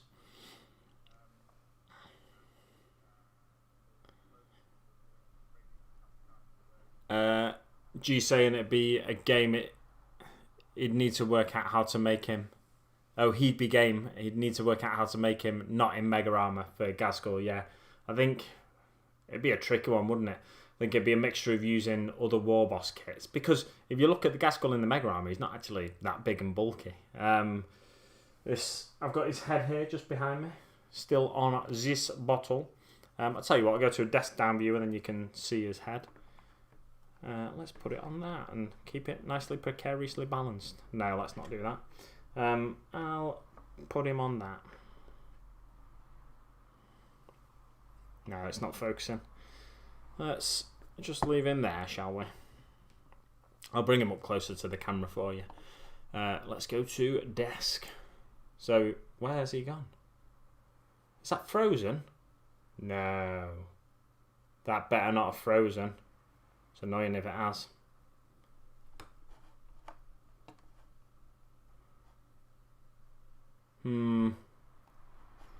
Right, let me nip over to this. Right, so that's slightly behind. That's well behind now. And I can't hear anything. That's interesting. Is it because I've muted that? No, I'm still going. But yeah, the desk down cam's frozen for some reason. So you can't actually see what I'm showing you. So what I'll do is go to the face cam. So I will end the stream shortly. But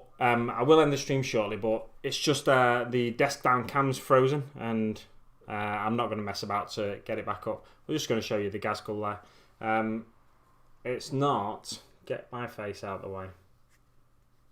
There we go. There's Ghazghkull's face. I painted that on, recorded it, and posted it up last Tuesday. I've still not finished his teeth, and I need to do a wash on his head there. But it gives you an idea of how big he is, I think. He's about the size of... I'm turning my thumbnail the wrong way around. About the size of a fingernail, really. Choose which fingernail I show you here. Yeah, so that sort of size. So he's not huge. His head is smaller than most other war bosses, and his head's about the size of some knobs, I'd say. Excuse me. My throat is going really dry. Yeah, I'm just going to stop this and move this out of the way so I don't keep knocking it. There we go. So now that's moved out of the way. It is now. Yeah, let's get back to the chat. And I'll work my way through the chat slowly. I am going to end the stream shortly because I've lost that camera. It's frozen for some reason. But not before I've worked my way through the chat again. I like to think he's got a massive bike capable of supporting Mega Armor. Yeah, it's one of those interesting things, isn't it? It's sort of a... It's like a sort of comedy image you could conjure up in your mind where he's sat on a bike in his Mega Armor and the bike's just huge around him. Like, it's almost as if he's sat on the back, the flatbed of a truck, and he's like it's just got one wheel at the front instead of two. almost like that. That's the kind of image I can conjure up in my mind. But the flatbed at the back's shortened slightly. Yeah, so it'd be a really interesting image to see and see if anyone could convert it up.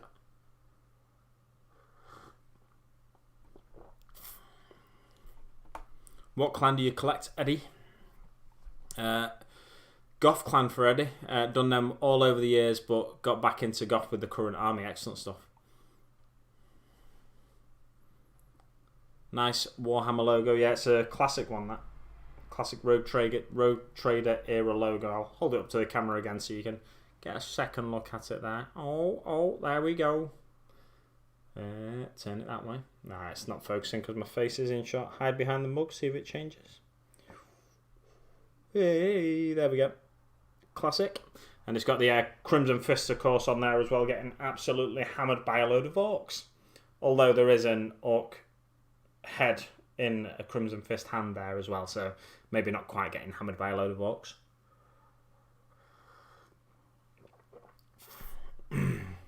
In your hobby room, what was the box on top of the Blackstone Fortress game? Space Marine something. Oh, it's the... I'll grab it now for you, actually. It's the Space Marine Adventures game, which was only available in, like, Target and possibly Walmart or something in America. Oh, no, it was Barnes & Noble and Target, I think. But it got released over here in the UK around about... Nerdy Tom joining us in the chat. Welcome, mate. It got released here in the UK around about March time, I think. February, March time, something like that. I've not opened it yet. I bought it with the intention of going down and playing it with my mate and his lad because it's supposed to be a pretty simple game to get into. But it's Space Marine Adventures Necron Labyrinth or something, or Labyrinth of the Necrons. I'll just grab it for you now, and then I can show you a little bit closer.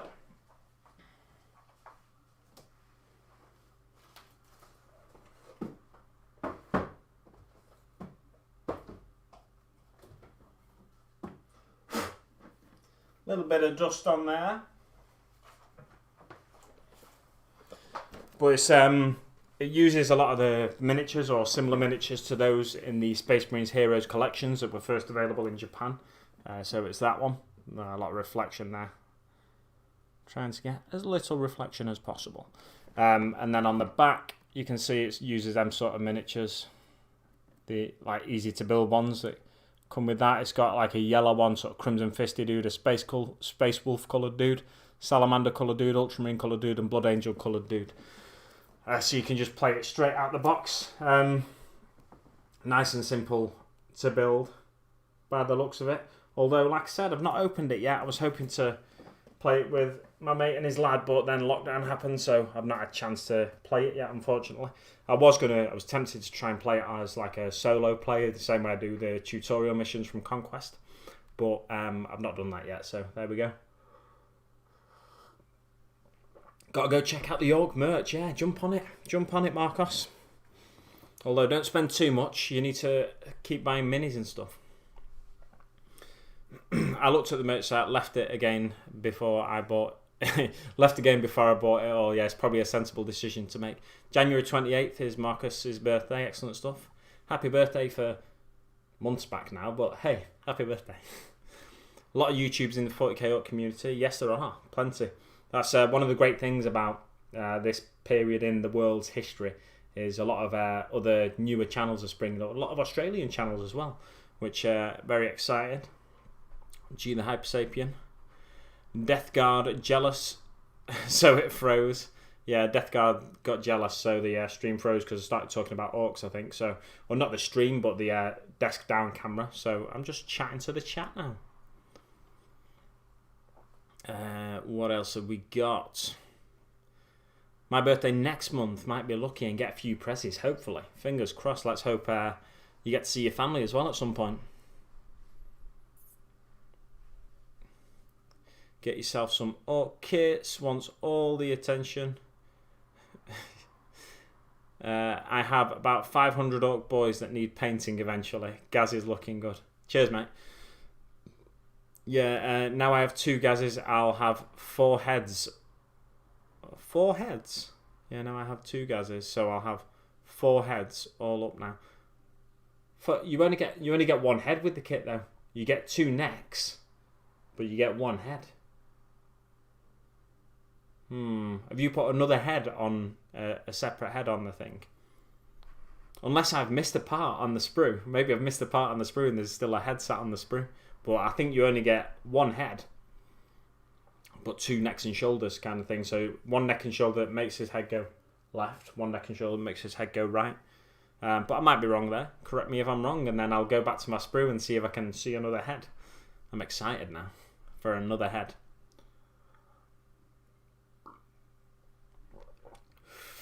Speed paint those boys. Excuse me. Getting coffee all over my beard here. My oaks get painted very quickly. It's just getting down to the monotony of it. Yeah, it can be a bit monotonous when you've got that many boys to work your way through. I can maximum paint 5 models at a time when I'm doing batch painting. Some people can do like 20, 50 models at a time or something ridiculous like that. But I really struggle when I get above 5 models. Even 5 models is a bit of a push for me. I'd rather work on 1 model, get it painted start to finish, and then go to the next model. The Conquest series of magazines has been really interesting for me, going back to what this video was originally about before we lost the desk down cam. The Conquest series has been interesting for me because it's enabled me to just do small batches of painting at a time, like 6 miniatures for the Poxwalkers. That's the maximum I've done so far. There's some bigger units of Poxwalkers coming later on, where there's 10 miniatures. So we'll see whether I manage to paint them as a batch. I think I will, because Poxwalker is a really simple paint job, especially when you've got contrast paints to use. So I think I'll be able to paint them just 10 at a time.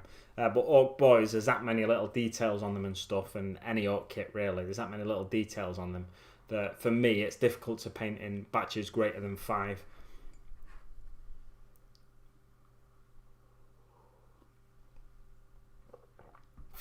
Yeah, Gascoigne would look well funny on a tiny bike. If you just put him on a normal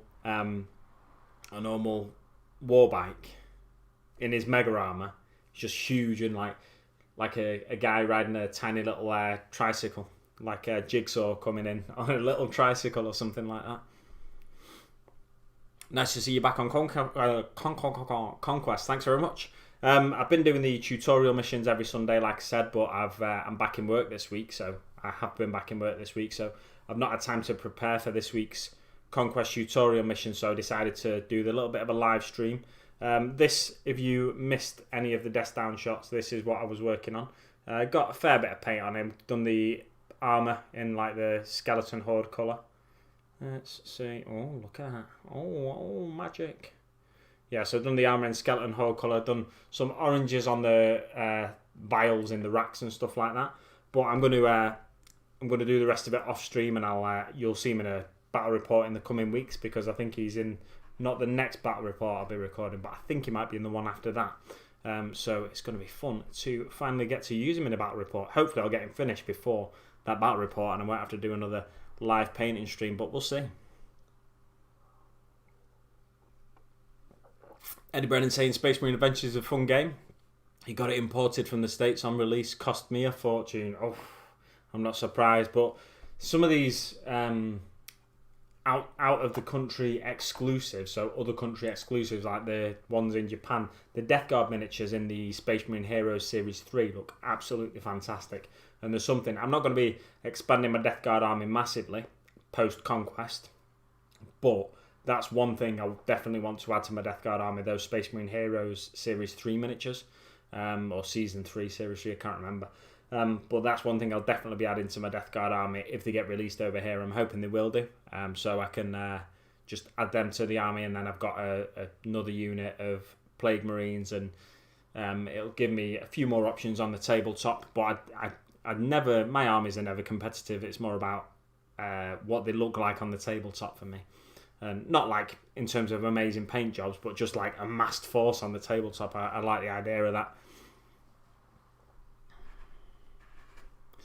I've never seen it before. Looks really nice. No problem. My dog has decided to come onto my lap. So he says, hi, hello dog.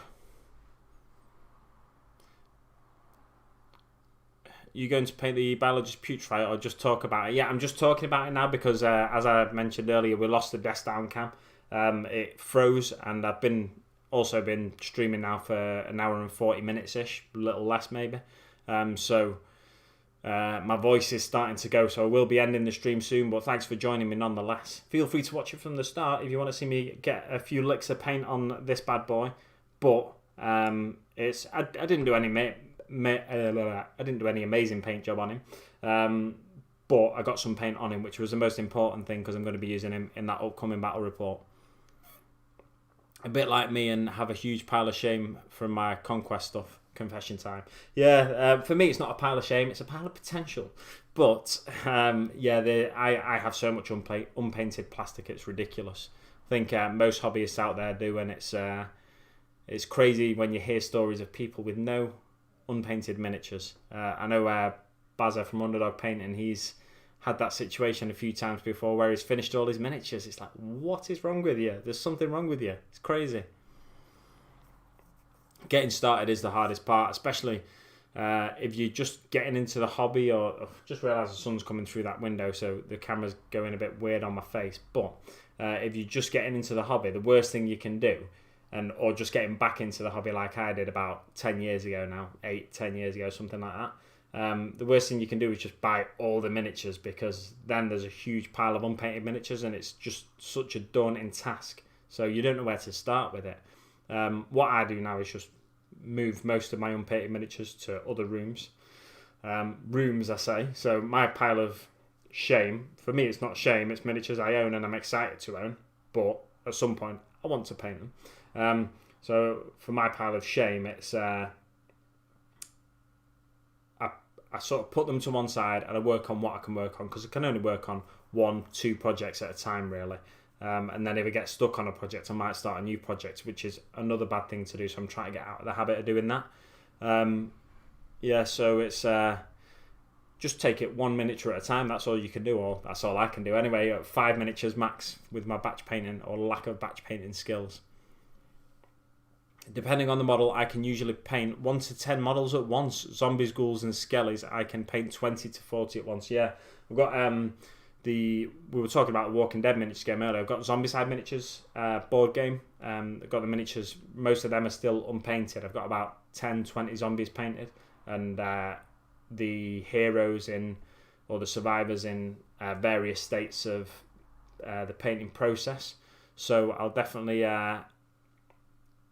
be tackling more than 5 of them at once, the zombies for sure, because they're just so easy to paint, although there's not a lot of details on them, so maybe contrast paints won't work with them quite as well as I might want, but I do want a little bit of individuality, so I'll do like different suits of like, because there's like 5-10 of the same of each model for the zombies. I think I can't remember how many there is, but let's say there's 10 for each of each model. There's a guy in a suit, there's a guy in a shirt and trousers, there's a guy in there's a runner in a hoodie and shorts, there's a runner in some other things, but there's them like 10 times. So just paint each one of them in 10 different slightly different colour schemes. They don't have to be amazing, because the zombies at the end of the day, they'll be covered in mud and dirt and stuff like that from just not washing, because they're zombies.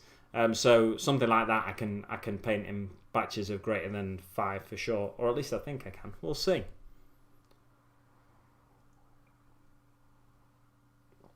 Oh no, Redscope, terrible news. He was looking forward to getting the Series 3, but heard they cancelled the series, so we won't be getting a UK release. That's unfortunate. I do, every now and again, I look on eBay at the Series 3 heroes in Japan, and I think, should I just import some? Sometimes the prices are reasonable. At the minute, with lockdown and everything, the prices have shot up, I think. So I won't be getting any anytime soon. Hopefully, there's not as much truth in that as it sounds like there might be. But if I can't get them, then I can't get them. It's not the end of the world. But I would like to have gotten that Series 3 of Space Marine Heroes minis.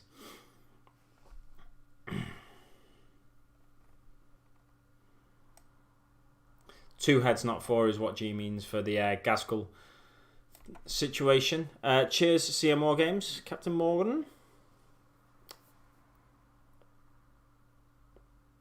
My armies are fluff before rules. Yeah, my armies are just I just like having armies, really. So I don't come up with tons of lore, but if I'm building or converting a particular miniature, then I might develop a little bit of lore for that miniature. But I don't come up with tons of lore. Like Brack the Warboss has got a whole backstory to his whole Death Skulls clan. And some people love to come up with stuff like that.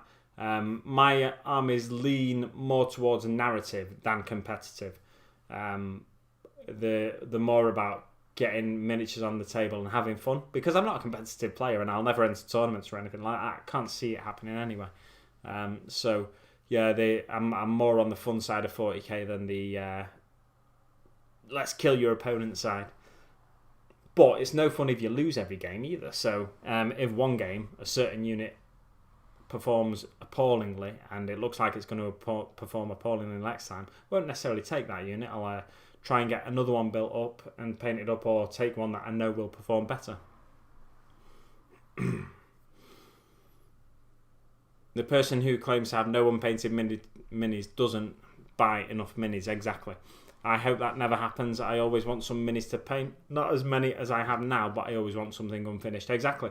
And with this current global situation, you never know when we might be forced to sit in our houses for 9 weeks again. So it's always good to have something unpainted, isn't it? I like to see how the Tyranids hold up against the Death Guard. One player against another.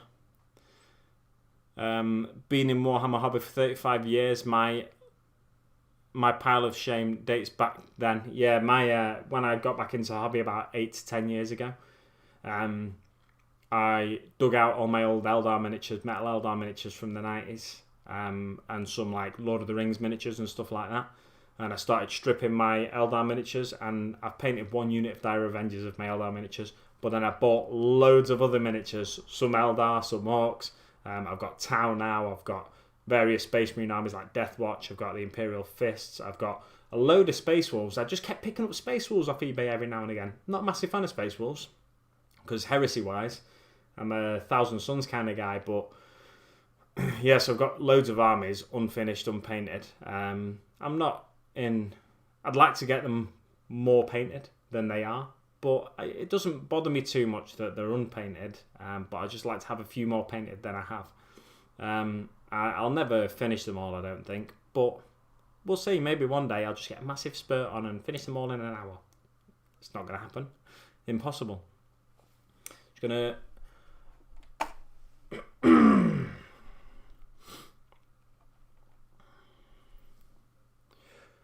I'd like to see... You read that one. Being in the Warhammer hobby, read that one. Pile of shame. Pile of shame is not... the pile of shame is just a phrase. Collecting is an end unto itself. That's part of the hobby for me, is collecting. That's why when a new mini comes out, I just want to grab it straight away. I'm just going to nip off for a second again, guys, but I will be back, so stick with me.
I'm back again.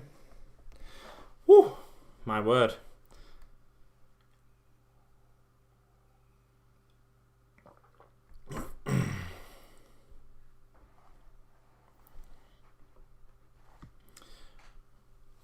Which Zombicide? I love the game. I've got the first one, and I've got a couple of the expansions, but I can't remember which they are. I've played one of them. I've not played the other one. I've not got, or have I got? I think I've got Angry Neighbours, but I don't even know if I've had a proper chance to open. Not a proper chance, but I've had plenty of time. But I don't even know if I've had. Oh, that's better. If I just get myself in front of the window a bit. I don't even know if I've had taken the time to, if I've got Angry Neighbours, to even look at that properly. I got Rue Morgue. Maybe that's the one I've not looked at properly. I think I've got 2 expansions for it though. But yeah, the core game. There's my coffee machine's turning off. That's no good. But I've got the core game, and there's a new one coming out for it soon, isn't there? Don't know when that'll be now, but yeah, it's just the core game I've got really, and then a couple of the expansions.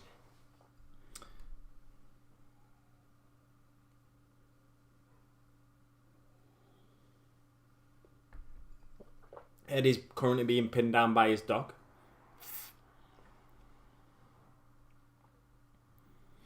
And that's why his typing's gone off the rails. Make friends with someone in Japan and get them to send you the Series 3. It's what I did with Series 2 and 3 of Space Marine Heroes. Excellent stuff. Maybe I should do. I need to find myself a nice Japanese friend. There was a Japanese lad went to my school. I think he lives in England now though still, so maybe that's not the best person to make friends with. Get one of his family members to send him something over to me. My Eldar army is fluff based. Shining Spears, when they suddenly Samhan were considered broken the other way, and people said I was a cheesed out. Hold on, I earned this army since 3rd edition. That's it. I had an Eldar army in 2nd edition and I had no idea how to use it. So I couldn't even tell you whether they were good back then. I barely played the game back then. And when I got back into the game, if I just went to the GW store, I got back into the game in like end of 5th into like 6th edition. I think maybe 6th, 7th, something like that.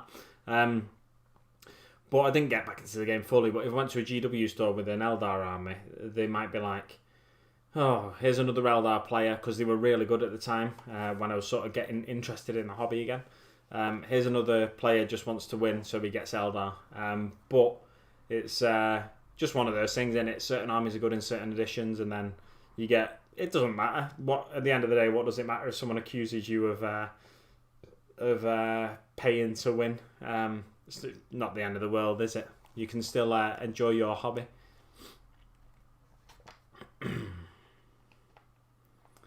My Eldar is all spirits. The craft world was destroyed. Only the spirits left. So are left apart from a few seers. Sounds immersive.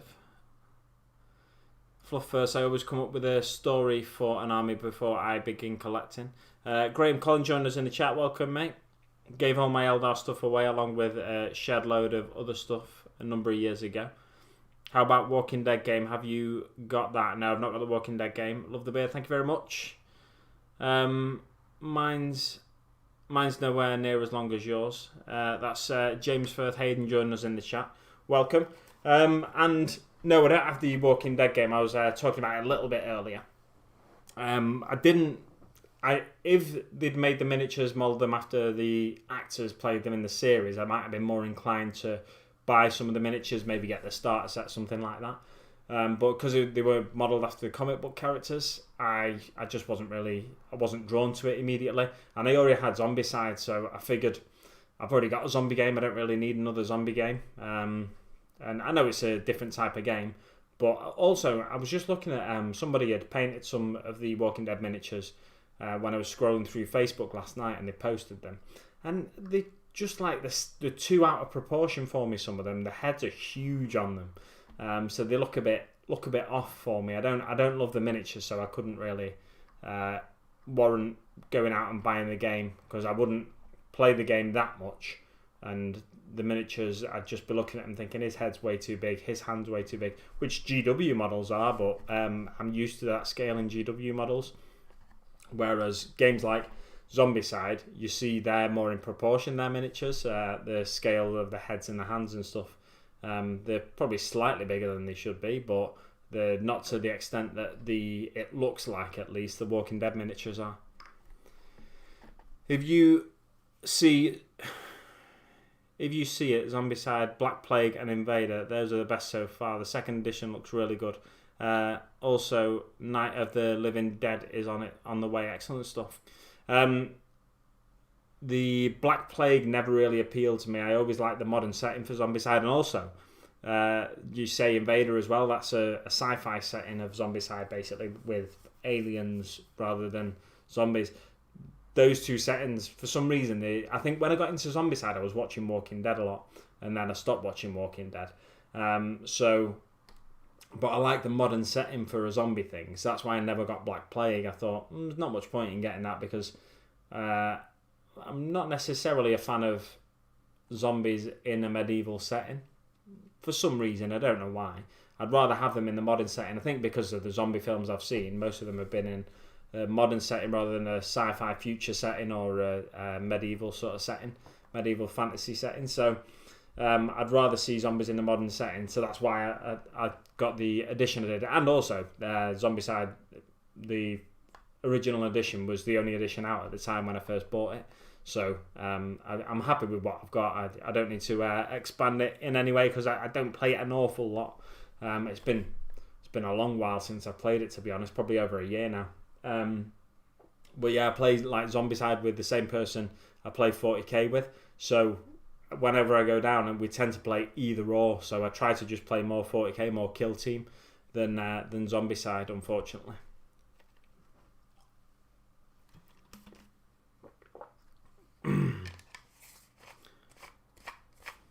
Back both on Kickstarter already, Brennan. Excellent stuff. Since lockdown, I've accidentally grown a beard to rival yours. Be lots of competition for Santa jobs this year. I know, yeah, definitely. But I think I've got a bit of an advantage because most of mine's white now. So I think I'm going to be doing all right come Christmas time. The Mantic Walking Dead games are very good. You can never get enough zombie games. Well, for me, I can get enough zombie games. Just Zombicide's enough for me. There's some rules in Zombicide that definitely needed changing for second edition.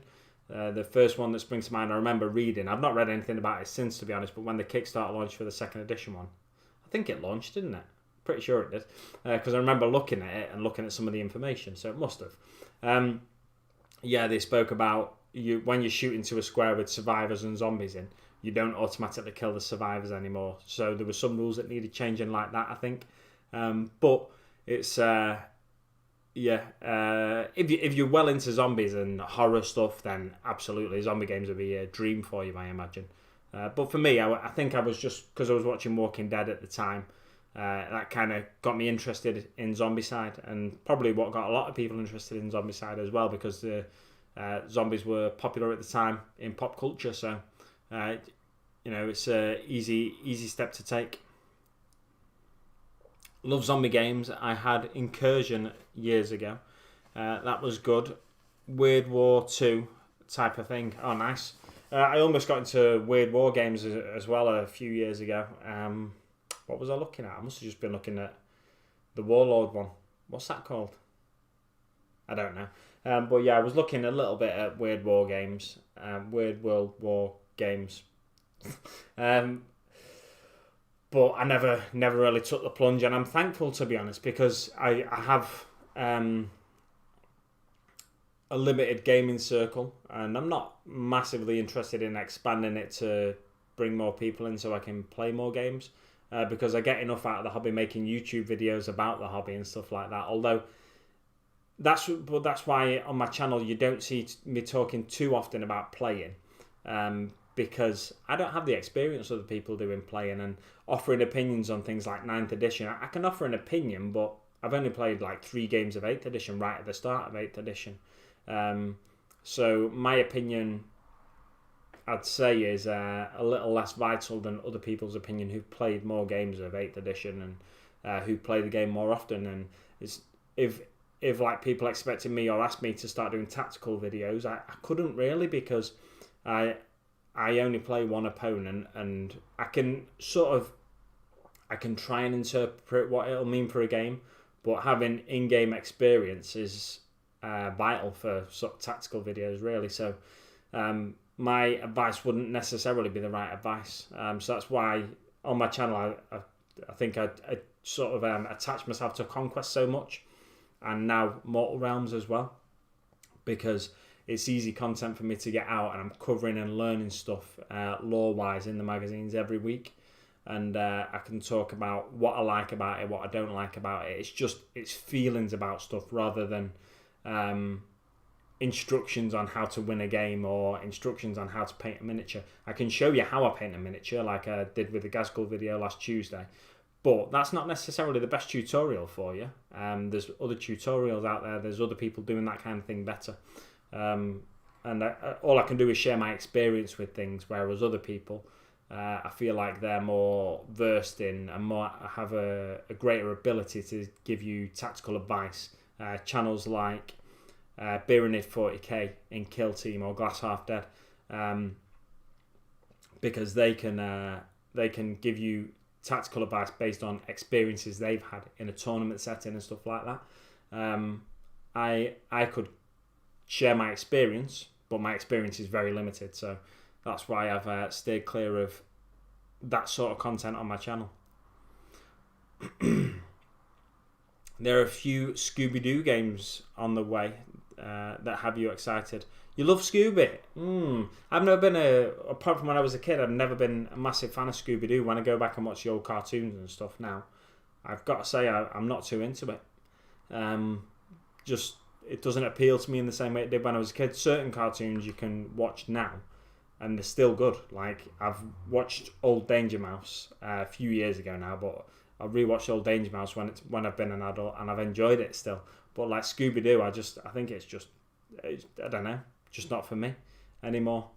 It's not aimed at me either, but hey, there we go. The official rule hitting survivors with shooting is now that you only hit survivor on a miss unless you have a sniper skill and a sniper rifle. Yeah, that makes a lot of sense in my opinion. Because why would I, if I was pointing a trigger at a group of people and aiming at like 3 or 4 zombies, right? Why would I automatically then hit my friend who is tackling those zombies? I shouldn't automatically hit them. It should be a punishment for missing the zombies. That makes total sense. It's totally understandable. The reason you've missed the zombies is because you've hit your friend, hit one of your survivor buddies. But yeah, it makes total sense doing it that way. I don't understand why they've not done it that way in the first place. In fact, I think when me and my mate first played the game, we thought it should be like that, and we said it should be like that. But for some reason, the game designers didn't want it like that, and they said you shoot the survivor first. But hey, there we go. That's just the way games designers' brains work. Scooby-Doo's a legend. Love the Smurfs too. From Graham Collin, excellent stuff. Watch Scooby-Doo Mystery Incorporated. It's for fans of the original shows. Nice. I might check it out at some point. Massive Darkness 2 is on Kickstarter soon as well. I've not heard of Massive Darkness, so may need to check that out. Right. Well, guys, I'm just waffling and working my way through the chat now. So I think, seeing as though I've stopped painting and I've finished my coffee and I've finished my water, I'm going to end it there, guys. I'm going to call it a day with that stream. I'll show you. Tell you what I'll do. Bring this guy down here. Oh, look at me beard. It's all messy. And then you can see him one last time. So this is the work I've managed to get done on this guy. I'll give him a quick... Oh, I don't want to spin him too much because it's focusing on my jumper now. But anyway, that was what I was working on in the stream. There we go. Oh, there we go. Right, so that was what I was working on in the stream. You see, I got a few greens on the shoulder pad, got the bone armor done, and I got a few oranges on some of the vials. I'm going to go back in there and attack those oranges again, get them a little bit deeper. A few more chats coming in. Good to see you, Dan Skull. See you. Thanks very much for joining me, Nerdy Tom. Good stream as always, Dan. Thanks very much, Eddie. Thanks for joining us. And thanks for joining us, Graham Collin. Who else was in the chat earlier? James Firth Hayden. Thanks very much for joining us. We had Spud earlier in the chat. Thanks very much for joining us. Bazza. from Underdog Painting. Thanks very much for joining us early on in the chat there. And thanks very much to everyone else who joined us, like George in the chat as well. David Simpson, Simo, George, G the Hypersapien, everyone else that I've forgotten to mention. Apologies for not mentioning you, but thanks very much for joining us in the chat. Thanks very much for watching, guys. Oh, wait a minute, where's the end stream button? Ooh, right, here we go.